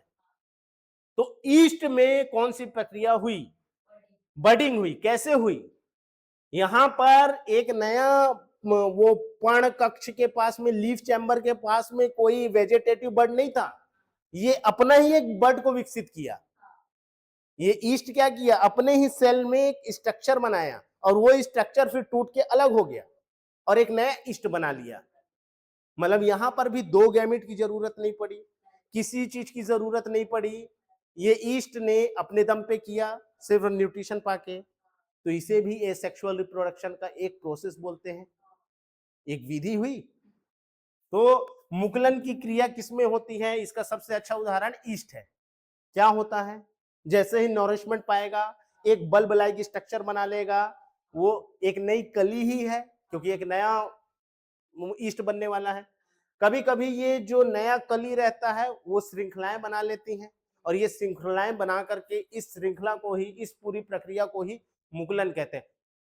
ईस्ट का एक नया मुकुल बनाना और वो मुकुल से नया ईस्ट बना लेना या नया ईस्ट विकसित कर लेना, यह पूरी प्रक्रिया मुकुलन कहलाती है। यह भी अलैंगिक प्रजनन का एक प्रकार है। आगे समझ में। तो मुकुलन हो गया, पहला हो गया वेजिटेटिव प्रोपेगेशन, दूसरा हो गया बर्डिंग, तीसरा में आते हैं स्पाइरोगायरा। फ्रेगमेंटेशन क्या है ये?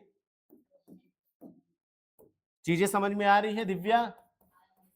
फ्रेगमेंटेशन, इसे खंडन कहते हैं, इसे खंडन भी कहते हैं, विखंडन भी कहते हैं।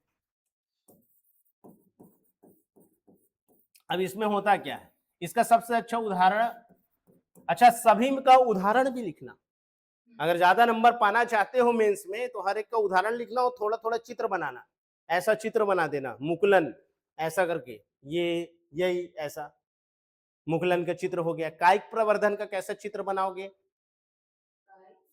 इंटरनोड बनाना, ठीक, मतलब वही पर्ण कक्ष वाला, फिर ऐसे करके तीर बांधना और उससे नया प्लांट और उदाहरण, ब्रायोफाइलम, आलू, अदरक।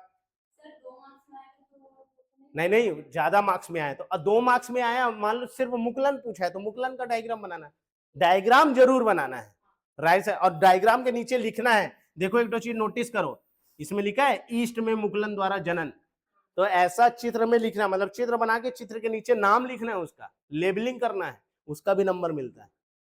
सिर्फ चित्र बना दिए नीचे में नहीं लिखे, ये किसी में मत करना, उसके नीचे लिखना है क्या चीज का चित्र है। आगे समझ में। अब आते हैं हम खंडन में, और इसका उदाहरण है स्पाइरोगायरा, एक शैवाल है। स्पाइरोगायरा क्या है? तो एक शैवाल है। शैवाल क्या होते हैं?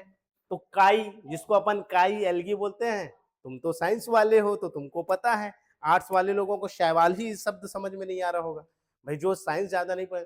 तो जो हरा हरा काई होता है वही शैवाल है, जो हरा हरा काई होता है वही क्या है? शैवाल है, वही एल्गी है। अब एक एल्गी का प्रकार है स्पाइरोगायरा, ये क्या करता है जानते हो? ये सिंगल पीस दिख रहा है, ये टूट गया, टूटना ही खंडन हुआ, अपना खंड कर दिया, फ्रेगमेंटेशन, अपना अपना अलग अलग पार्ट बना दिया, मतलब टूट गया, टूटना ही फ्रेगमेंटेशन। और इसका पार्ट टूटा ना, ये पार्ट फिर एक नया इंडिविजुअल ऑर्गेनिज्म बना लेगा, ये एक नया पूरा स्पाइरोगायरा बना लेगा। मतलब ये टूटा है, ये टूटा हुआ पार्ट ही फिर पूरा नया अपना स्पाइरोगायरा बना लेगा। तो अब लिखना है तो कैसे लिखेंगे कि स्पाइरोगायरा में या फिर शैवालों में एक जीव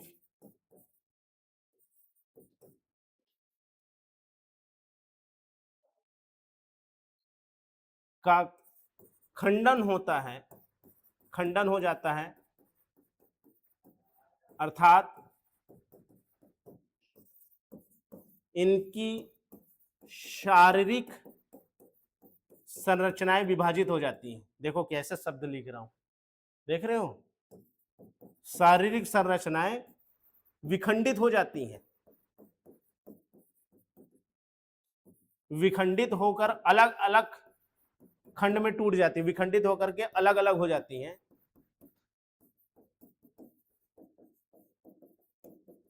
अलग हुआ खंड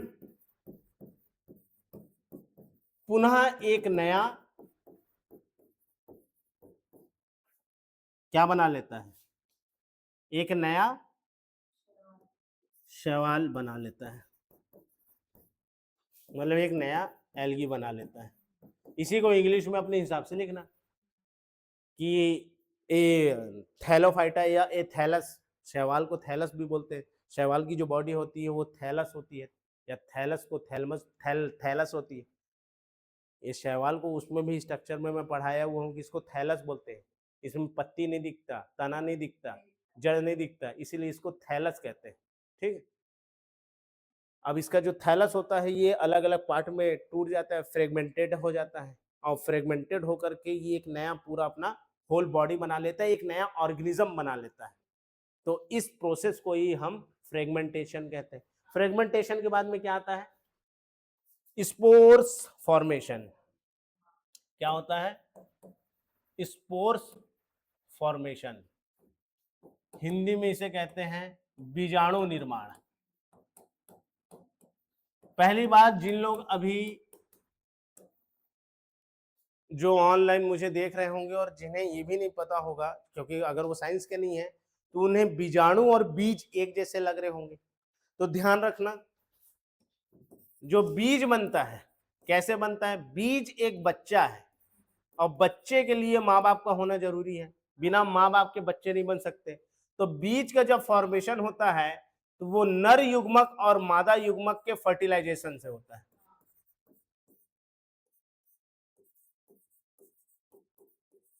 मतलब ये पुष्प से ही होगा, और पुष्प में कौन सी प्रक्रिया होती है? सेक्सुअल रिप्रोडक्शन के द्वारा होता है। लैंगिक प्रजनन होगा, लैंगिक प्रजनन में पुष्प में होता है, नर मादा युग्मक निषेचित होते हैं, निषेचित होने के बाद में जो बच्चा बनता है वही बीज है, और यही जब विकसित हो जाता है तो नया पौधा बना लेता है। ये बीज से ही नया पेड़ पौधा बनता है। लेकिन बीज क्या है? तो एक बच्चा है, और बच्चा होने के लिए माँ बाप का होना जरूरी। लेकिन बीजाणु अलग चीज है। बीजाणु को इंग्लिश में स्पोरेंजियम स्पोर्स कहते हैं। क्या कहते हैं? बीजाणु को स्पोर्स कहते हैं। एक्चुअल में बीज जो होते हैं, सीड, जो सीड होता है वो थोड़ा बड़ा होता है, और स्पोर्स जो होते हैं वो बहुत छोटे होते हैं, इसीलिए इसे बीज अणु कहा जा रहा है। बीज का अणु मतलब ये पार्टिकल ऑफ अ सीड, क्योंकि इसका स्ट्रक्चर जो है बहुत छोटा रहता है, बहुत छोटा रहता है। आ रहे समझ में? अब होता क्या है? ये भी कवकों में होता है और टेरिडोफाइटा में होता है। टेरिडोफाइटा भी पढ़े अपन, ब्रायोफाइटा, टेरिडोफाइटा, जो प्लांट किंगडम को भी बांटते हैं, तो प्लांट किंगडम को भी ब्रायोफाइटा में बांटा गया है, टेरिडोफाइटा में भी बांटा गया है। टेरिडोफाइटा का ही एक भाग है फर्न, मॉस, एक मॉसेस। वो जो चट्टानों में तुम लोग देखे होगे बड़े बड़े वो रहते हैं, घास टाइप का दिखता है, ऐसा ऐसा ऐसा दिखता है, ये फर्न है। और ऐसे ही मॉस भी रहते हैं, मॉस फर्न है ना। तो फर्न हो गया, ये मॉस हो गया। अब इसमें भाई फूल तो बनता नहीं, फूल नहीं होते इसमें, सिर्फ हरे हरे घास दिखते हैं बहुत सुंदर से, ठीक। तो अब इसमें फूल नहीं है तो भाई इनका जन्म कैसे हो रहा है? तो होता क्या है, कवक में और ये टेरिडोफाइटस में, मतलब फंगस में भी, फंजाई में भी, फंजाई में ईस्ट में मुकुलन होता है, लेकिन बाकी फंगस में क्या होता है? ये ऐसा एक स्ट्रक्चर बनाते हैं, एक ऐसा फल के जैसा, फल फ्रूट जैसा एक स्ट्रक्चर बनाए, एक बैग जैसा स्ट्रक्चर। इस बैग जैसे स्ट्रक्चर को बीजाणुधानी कहते हैं, इंग्लिश में इसे स्पोरेंजियम कहते हैं। क्या कहते हैं? स्पोरेंजियम कहते हैं। इस स्पोरेंजियम के अंदर ही छोटे छोटे छोटे छोटे स्पोर्स भरे रहते हैं, और जैसे ही ये फटा, ये फटेगा ऐसे करके, क्रैक होगा ये, जैसे ही मैच्योर होगा, जैसे ही बीजाणुधानी स्पोरेंजियम परिपक्व होती है, समय आने पर परिपक्व होती है। फल, आम पहले हरा होता है, परिपक्व होने के बाद ही वो पीला होता है और मीठापन आता है। ऐसे ही बीजाणुधानी क्या होती है, पहले विकसित होती है, विकसित होकर जब वो परिपक्व होती है, परिपक्व होकर ऐसे करके वो खुल जाता है, फटता है, क्रैक होता है उसका लेयर। जैसे ऐसे क्रैक होगा ना, तो इस, अब इसमें से क्रैक हुआ ऐसे, तो यहां से जितने भी स्पोर्स हैं, देखो ऐसे ऐसे ऐसे से जो स्पोर्स हैं, ये बीजाणु को हिंदी इंग्लिश में स्पोर्स कहते हैं। हिंदी माध्यम वाले देख रहे होंगे। तो पहले कवक क्या करते हैं, कवक और जो टेरिडोफाइटा और ब्रायोफाइटा के जो पौधे हैं, वो पहले बीजाणुधानी बनाते हैं। बीजाणुधानी परिपक्व होकर उसके जो परत है, वो परत टूट जाती है, और ये परत के टूटने के बाद उसी परत से बीजाणु हवाओं में घूमते रहते हैं। हवाओं में घूम रहे हो, इतने छोटे, पानी है तो पानी में बह जाएंगे, अब पानी से इधर से उधर चले गए, और जहां गए वहीं मिट्टी पाए और वहीं जन्म ले लिए। हम, तुम ये देखे होगे कि छानी में घास कैसे हो जाता है, कहीं देखे हो ना कि छानी के ऊपर घास हो गया, जमीन में तो होता ही है, छानी में कहां से हो गया? वहां पे कवक कैसे आ गए? सीट के ऊपर दीवाल है, वो दीवाल में कहां से वो हरा हरा काई आ गया? तो ये जो इसके स्पोर्स होते हैं, ये जो बीजाणु हैं, ये हवाओं में इतने छोटे छोटे रहते हैं कि अभी भी घूम रहे होंगे, अभी भी ये घूम रहे होंगे, तुमको दिख नहीं रहे। और जैसे पानी गिरता है तो ये जो स्पोर्स होते हैं नीचे बैठ जाते हैं, तो छानी में बैठ गए, सीट के ऊपर बैठ गए, लेंटर के में बैठ गए। और जहां भाई आपके छत में भी तो काई आ जाता है ना, कहां से आ जाता है काई? भाई प्लांट कहां से आ गया, वो काई कैसे आ गया, तो स्पोर्स के कारण आया। ये जो स्पोर्स था, ये स्पोर्स हवाओं में घूम रहा था, जैसे ही पानी गिरा तो पानी पा करके वो जहां भी पाया वहां बैठ गया, छत में बैठ गया, छानी में बैठ गया, दीवार में बैठ गया। और पानी बरसात में लगातार इसको पानी मिलता है भाई, ऐसा तो नहीं है एक ही दिन पानी मिल रहा है, पानी भी मिलता है और बीच बीच में धूप हो गया तो उसको गर्मी भी मिल जाती है, मतलब मस्त उसको इन्वायरमेंट मिल गया तो वो ग्रो कर जाता है। तो होता क्या है स्पोर्स फॉर्मेशन में, सबसे पहले एक स्पोरेंजियम बनाते हैं, ये कवक में और टेरिडोफाइटा ब्रायोफाइटा में होता है, आ रहा समझ में।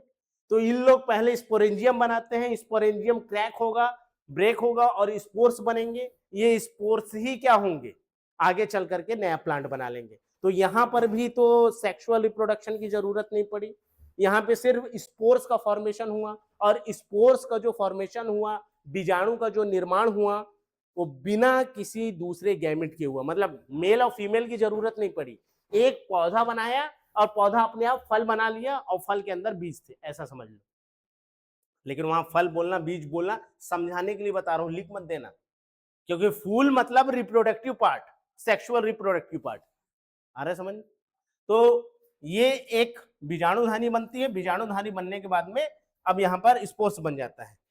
तो एसेक्सुअल रिप्रोडक्शन, अलैंगिक प्रजनन की जो विधि थी वो 4 विधि थी, और चारों विधि को हमने, ये प्राकृतिक विधियां हैं, ये नेचुरली होता है।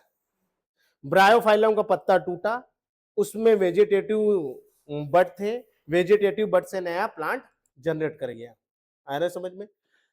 मुकुलन में भी यही हुआ, ईस्ट एक नॉरिशमेंट पाया, एक पोषण पाया, अपना बल्ब जैसा स्ट्रक्चर बनाया और खुद टूट गया, खुद अलग हो गया, एक सेल से दूसरा सेल बन गया। खंडन में क्या हुआ, स्पायरोगायरा टूट गए, अलग अलग टुकड़े में टूट गए, वो अपना नया रिजर्वेशन बना लिए।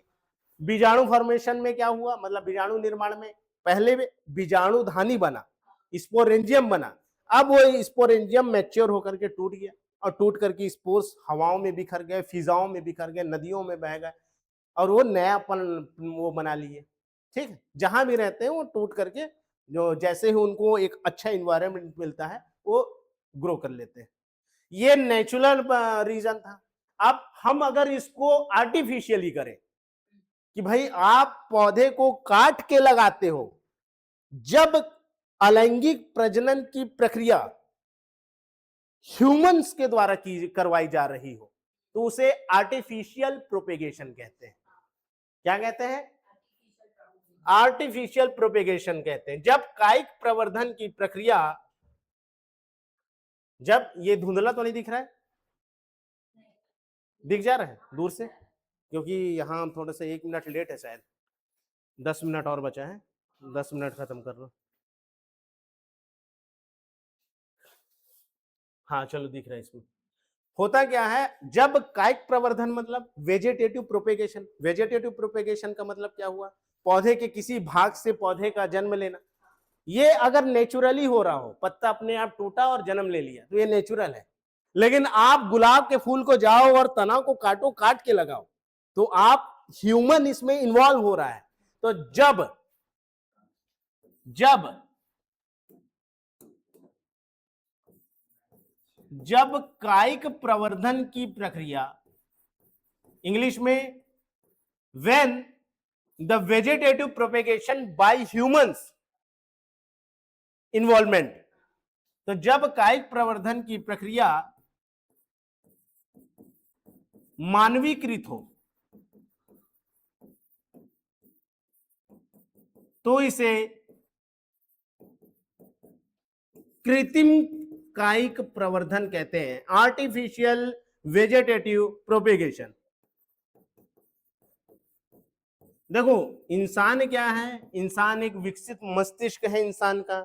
इंसान ने देख लिया कि यार जरूरी नहीं है कि फ्लावर होंगे तभी प्लांट होगा, मतलब हम तना को काट के भी नया प्लांट बना सकते हैं। अब फ्लावर हमको पैदा करना है, बहुत सारा गुलाब फूल पैदा करना है ताकि वो बिक सके, सेलिंग हो सके, बहुत सारा हमको गेंदा का फूल बनाना है। तो अब हम क्या किए, इसके रिप्रोडक्शन के लिए, इसके फार्मिंग के लिए, इसके एग्रीकल्चर के लिए कि चलो भाई ज्यादा मात्रा में हमको उगाना है तो हम इसका उपयोग करेंगे। तो जब कृत्रिम कायिक प्रवर्धन के बारे में पूछा जाए तो उसका आर्थिक महत्व बताना कि भाई ज्यादा सेलिंग करने के लिए, ज्यादा उपयोग करवाने के लिए, ज्यादा फूड लाने के लिए हमको क्या है जरूरी। आप केला के एक पत्ते से करोड़ों प्लांट बना सकते हो, एक पत्ते से। उसी ही अभी बता रहा हूं प्लांट टिश्यू कल्चर के बारे में क्या होता है। तो वेजिटेटिव प्रोपेगेशन अलग अलग होते हैं, कई सारे प्रकार होते हैं वेजिटेटिव कायिक प्रवर्धन के। कृत्रिम कायिक प्रवर्धन के कई सारे प्रकार होते हैं। कृत्रिम कायिक प्रवर्धन के कई सारे प्रकार होते हैं। सबसे पहले हम कौन सा पढ़ लेते हैं इसमें, कटिंग, कलम लगाना। कृत्रिम कायिक प्रवर्धन का एक प्रकार होता है, एक विधि, कायिक प्रवर्धन की विधियां, नॉट प्रकार, मेथड, कलम लगाना, इसे कहते हैं कटिंग। कटिंग में क्या होता है, वही गुलाब फूल वाला। आप सबसे पहले एक तना को काटते हो, एक तना को काटते हो, यहां से ये तना को काट दिए, काट के थोड़ा सा छील दिए और इसको आप मिट्टी में लगा दिए। जैसे ही आप मिट्टी में लगाए ये नया पौधा जनरेट कर गया। यहां पर कायिक कलिका वाला चीज नहीं आया, लेकिन ये ग्रोथ किया होगा तो कहां से ग्रोथ किया होगा, हाँ वेजिटेटिव बड से। यहां पर इसके वेजिटेटिव बड रहे होंगे, कायिक कलिका रही होगी, तभी ये ग्रो किया है। मतलब कि प्राकृतिक रूप से कायिक कलिकाएं अलग होकर के नया पौधा बना सकती हैं। जब आप आर्टिफिशियली काटते हो तो आप तो तना ना लगाए हो, तो तना लगाने में कायिक कलिका की भूमिका नहीं थी, लेकिन यह पौधा जो विकसित हुआ उसमें कायिक कलिका की भूमिका थी। इसको लिखना नहीं है, मतलब समझाने के लिए मैं बता रहा हूं कि कलम लगाना क्या होता है। कलम लगाने में सबसे पहले हम पौधे के तने के भाग को काटते हैं और तने के भाग को काट के उसे उपयुक्त वातावरण देकर मिट्टी में लगा देते हैं, और इससे जो अलग शाखा, अलग ब्रांच जो हम काटे थे वो नया पौधा बना लेता है। आया समझ में। अब आता है लेयरिंग, इसे हिंदी में कहते हैं स्तरीकरण। ये सब हम कर रहे हैं ना। अभी इससे पहले वाला क्या किए, कटिंग किए, हिंदी में इसे कहते हैं कलम लगाना, हमने कलम लगाया। अब आया, इसे स्तरीकरण कहते हैं। स्तरीकरण में क्या होता है, अच्छा कटिंग का एग्जाम्पल लिखते जाना, हर एक का एग्जाम्पल लिखना है। जब आप कटिंग लिखोगे, मतलब जब कलम लगाना लिखोगे, जैसे आपसे पूछेगा, ये प्रीलिम्स में भी पूछा जाता है, मेंस में भी पूछा जाता है, पूछता ही है कि अलैंगिक प्रजनन बताइए, और अलैंगिक प्रजनन में आपको कृत्रिम वर्धी प्रजनन बताना पड़ता है। ठीक, हिंदी में इसे वर्धी प्रजनन भी कहते हैं। वेजिटेटिव प्रोपेगेशन को कायिक प्रवर्धन तो कहते ही हैं, वर्धी प्रजनन भी कहते हैं। कहीं पर अगर आ जाए तो याद रखना, वर्धी प्रजनन जो लिखा है, वर्धी प्रजनन का मतलब क्या हुआ, वेजिटेटिव रिप्रोडक्शन। पौधे के फ्लावर का भाग छोड़ के किसी और भाग से अगर प्रजनन हो रहा है, भाई नया पौधा बन रहा है ना, एक पत्ती से बन रहा है, एक तने से बन रहा है, एक जड़ से बन रहा है, तो अगर नया पौधा जन्म ले रहा है फूल को छोड़ के, तो vegetative propagation is a correct word, लेकिन इसे वर्धी प्रजनन मतलब वेजिटेटिव रिप्रोडक्शन भी कहते हैं, वेजिटेटिव रिप्रोडक्शन भी कहते हैं।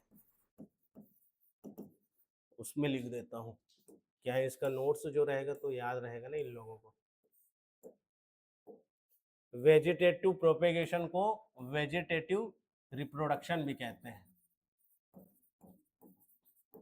वर्धी कायिक प्रवर्धन या कायिक वर्धी प्रजनन, हिंदी में वर्धी प्रजनन भी इसे कहते हैं। याद रखेंगे, कायिक प्रवर्धन को ही वर्धी प्रजनन भी कहते हैं। आ रहे समझ में। तो हम कृत्रिम रूप से कायिक प्रवर्धन कह पढ़ रहे थे। तुम मेरे से ये नहीं पूछे कि सर आप बार बार कह रहे हैं कि जड़ से होता है, तना से भी होता है। तना से तो लगा दिए गुलाब को लगा के, अब जड़ से कौन सा नया पौधा जन्म लेता है कि जड़ के एक भाग को काटे और नया पौधा जन्म ले लिया। गजब के एग्जाम्पल दूंगा कि जड़ से भी नया पौधा जन्म लेता है।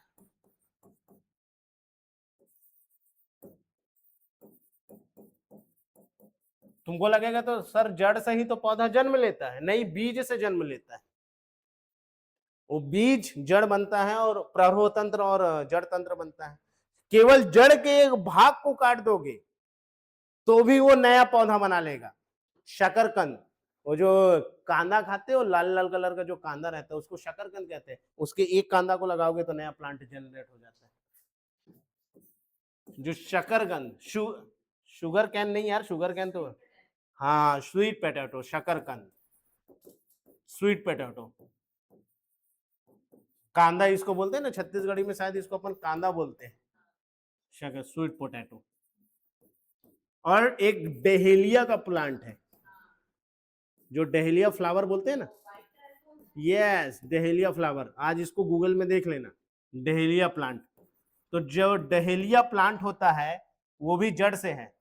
मनी का जो प्लांट है वो तना से है ना, तना को काट के आप क्या करते हो, मनी प्लांट जो होता है उसके तना को काट के आप पानी में डुबा दो तो नया प्लांट हो जाता है। मनी प्लांट को क्या करते हो, एक छोटा सा तोड़ के लाना और लाके लगा देना तो नया पूरा मनी प्लांट बना लेगा। ठीक है, तो कृत्रिम प्रवर्धन में आ रहे हैं। कृत्रिम प्रवर्धन में पहला विधि हम पढ़े कलम लगाना, जो तने को काटा जाता है या पौधे के किसी भाग को काट करके हम मिट्टी में लगा देते हैं। किसी में मतलब तने को ही काटते हैं और उसको मिट्टी में लगा देते हैं, उपयुक्त पानी देते हैं, पोषण देते हैं, उससे वो ग्रो कर लेता है। इसका उदाहरण मनी प्लांट भी है। मनी प्लांट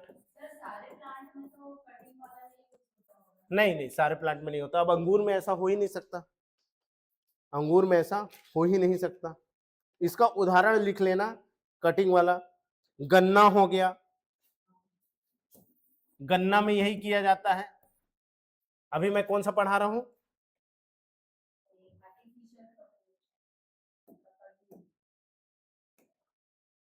इसको मैं पढ़ा रहा हूं कलम लगाना ना, कटिंग, कि आप प्लांट को काटते हैं और काट के नया पौधा लगा देते हैं। तो इसका उदाहरण कौन कौन सा है, यहां पे लिखता हूं ताकि ध्यान रहेगा, गुलाब, गन्ना, ठीक है, मनी प्लांट, मनी प्लांट समझ गए, जिसको हम मनी प्लांट बोलते हैं।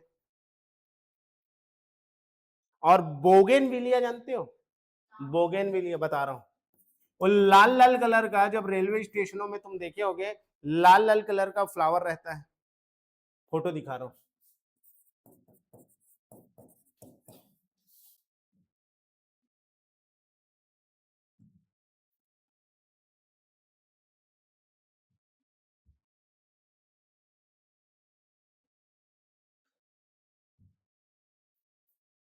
ये वाला फ्लावर देखिए हो, यस कागज फूल जिसको आप बोल रहे हो, ये बोगेनविलिया का प्लांट है। इसमें भी आप क्या करते हो, तना को काटते हो और मिट्टी में लगा देते हो, पूरा नया प्लांट बन जाता है। तो बोगेनविलिया में भी क्या किया जाता है, बोगेनविलिया में भी कटिंग किया जाता है। अब ध्यान रहेगा, बोगेनविलिया में क्या करते हैं, कटिंग करते हैं, ठीक है। और डहेलिया का प्लांट देख लो, डहेलिया, डहेलिया ऐसा रहता है, डहेलिया सजावटी पौधा रहता है ना, बढ़िया लगाते हैं इसको, बहुत महंगा आता है। तो ये डहेलिया का प्लांट है, क्या है ये,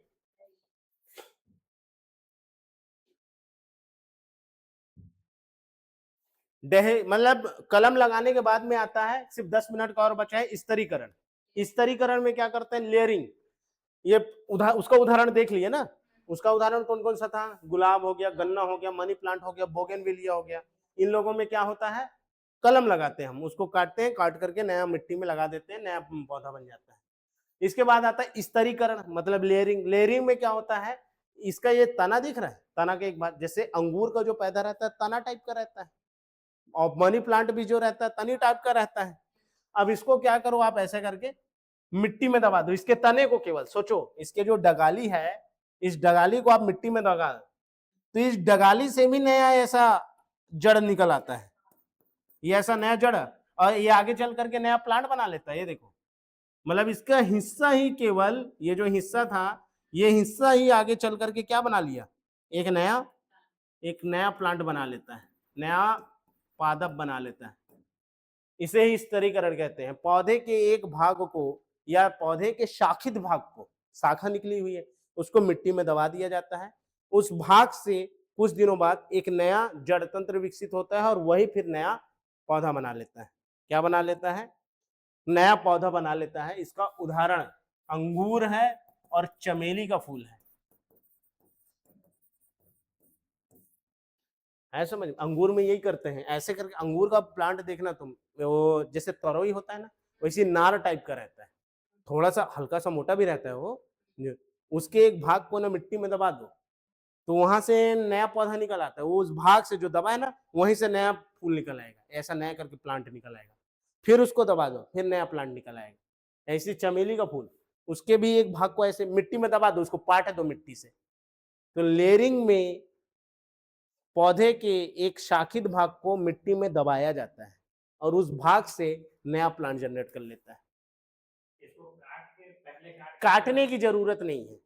पहले जैसे मान लो कुंदरू का जब पॉइंट होता है, हाँ, उसको पहले काट देते हैं, हाँ, उसके बाद या तो फिर भी लग जाता है, लेकिन ये नहीं वैसे नहीं लगेगा। ये ऐसा नहीं जगेगा। लेयरिंग के कॉन्सेप्ट में मिट्टी में दबना जरूरी है, इसको काटना जरूरी नहीं।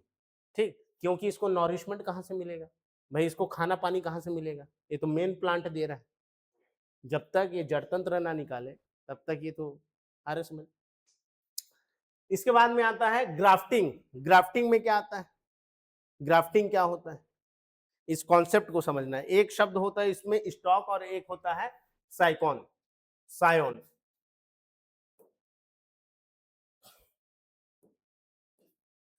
देखो, दो अलग अलग पौधे हैं सेम स्पीसीज के।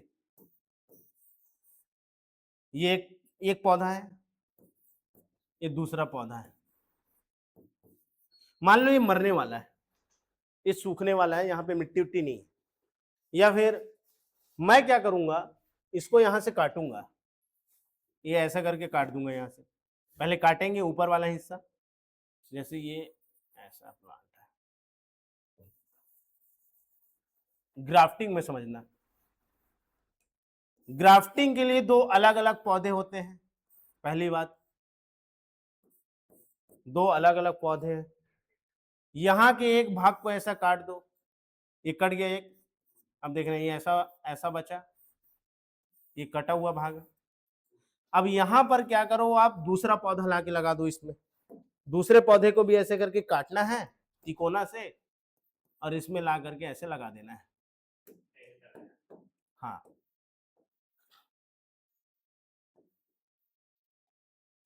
तो इसमें ऐसे करके आप लगा दो इसको। ठीक, मतलब एक डगाली को आप काटो और इस पौधे में ला करके लगा दो, तो ये फिर आगे चल करके ग्रो कर लेता है। ये पूरा प्लांट ऐसे बना लेता है। यही ग्राफ्टिंग है।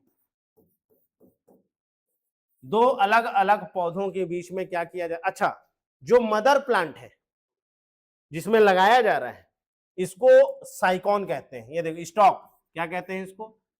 स्टॉक कहा जाता है। हिंदी में भी इसको स्टॉक लिखना। इसको क्या कहते हैं? स्टॉक कहते हैं। मदर प्लांट, ये मदर प्लांट है। और जिसको ला के लगाया जा रहा है इसको सियोन कहते हैं। सियोन, इंग्लिश में भी इसे सियोन कहते हैं, सियोन। हिंदी में इसको सियोन लिख देना, इंग्लिश में सियोन।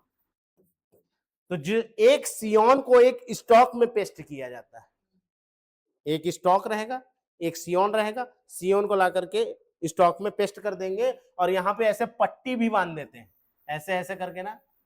भाई इसको जोड़ने के लिए कुछ तो लगाना पड़ेगा, तो क्या करते हैं मालूम? एक प्लांट रहता है, प्लांट में ला करके मिट्टी को ऐसे लगा देते हैं। इसमें भी दिख रहा होगा शायद, हाँ ये देखो, इसको वेंडेज लगा दिए, लिखा ना व्रैप्ड एंड वैक्स्ड। तो गोंद से चिपका देते हैं, पट्टी बांध देते हैं, तो पट्टीकरण भी इसको कहा जाता है। ग्राफ्टिंग में पट्टीकरण का भी उपयोग होता है, मतलब पट्टी बांधा जाता है। कोई रस्सी बांध दो या कोई पट्टी बांध दो, आया समझ में? तो ये ग्राफ्टिंग है। एक पौधे में दूसरे पौधे के भाग को ला करके लगाया जाता है, कृत्रिम रूप से लगाया जा रहा है। मदर प्लांट को स्टॉक कहा जाता है, जो दूसरा पौधा है उसे सियोन कहते हैं, स्टॉक में सियोन को ला करके हम क्या करते हैं, पट्टी बांध देते हैं या फिर उसकी बैंडेज कर देते हैं, व्रैप्ड कर देते हैं।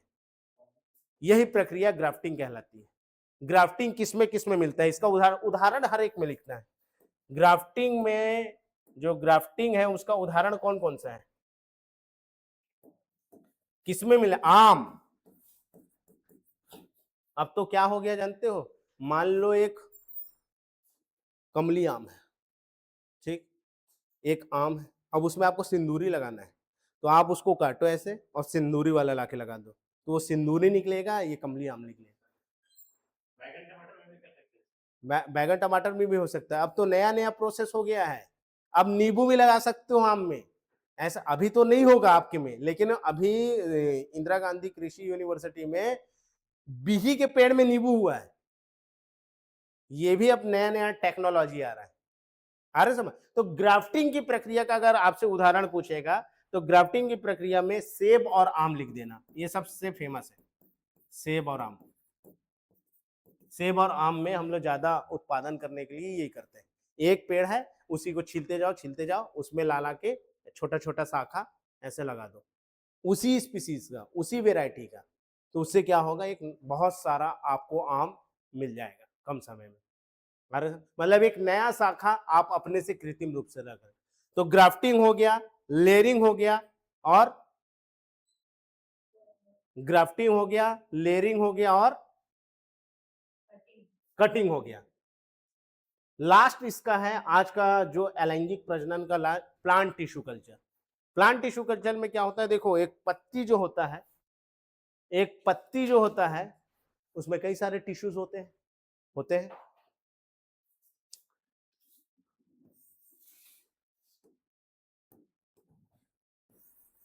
ये एक सेल है, सेल मतलब कोशिका, कई सारी कोशिकाएं मिलकर के the group of cells are called tissues. एक टिश्यू में कई सारे कोशिकाएं रहती हैं, आ रहे समझ। कोशिका से मिलकर के बना ऊतक, इसे ऊतक कहते हैं, टिश्यू। अब केला के पेड़ में करते क्या है, अभी तुम देखे होंगे कि केला का पेड़ बहुत ज्यादा खेती किया जा रहा है। करते क्या है देखना, एक पत्ती लाएंगे, मदर प्लांट का पत्ती, अब इसको ला के लेबोरेटरी में इसका टिश्यू अलग अलग करेंगे, ठीक, एक केमिकल में डालेंगे जिसका इसका टिश्यू, जो इस पत्ती में तो कई सारे टिश्यू होंगे, कई सारी कोशिकाएं होंगी, अरब कोशिकाएं होंगी मेरे ख्याल से कम लाखों कोशिकाएं तो होंगी ही। इस कोशिकाएं के अलग अलग ऊतक को अलग कर देंगे, अब इस ऊतक से नया प्लांट बन जाएगा, इसे ही प्लांट टिश्यू कल्चर कहते हैं। पौधे के ऊतक से नया पौधा बनाना, इसे ही प्लांट टिश्यू कल्चर कहा जाता है। अभी तुम लोग देखे होगे बहुत ज्यादा, बेलतरा रोड में जाओगे तो केला लगा हुआ है, तो छोटा छोटा पौधा लाके लगाए हैं, वो प्लांट टिश्यू कल्चर है। पहले इसको केमिकली लेबोरेटरी में लाते हैं, इसका टिश्यू अलग करते हैं, टिश्यू अलग करने के बाद में इसको केमिकल दे करके, हॉर्मोन्स दे करके इसका ग्रो करा देते हैं। आगे समझ। हाँ, मतलब वो जो टिश्यू रहेगा, जो एक पत्ती से कई सारे अलग अलग टिश्यू हुए, वो टिश्यू ही एक एक टिश्यू एक एक प्लांट बन जाएगा।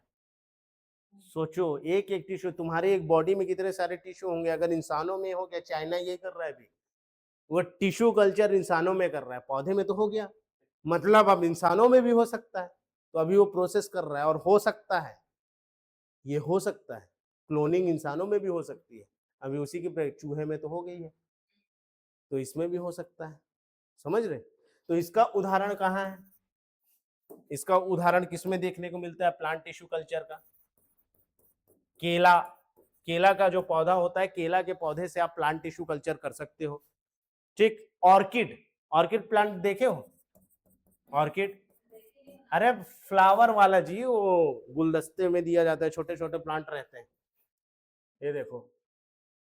और आज इस फोटो के साथ में ही आज का क्लास खत्म हुआ, ठीक है, ये ऑर्किड प्लांट,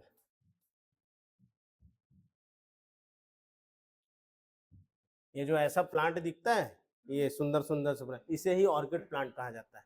इसमें क्या करते हैं, एक फ्लावर को लाए, ये इतना ज्यादा इजीली क्यों मिल जाता है और अलग अलग कलर का मिलता है, सजावटी पौधा इसको बोलते हैं, ये बुके में क्यों मिल जाता है इतना इजीली, इसके एक टिश्यू से कितने सारे फ्लावर बना लेते हैं लेबोरेटरी में, और उसी को बड़ा करके फिर बेच देते हैं।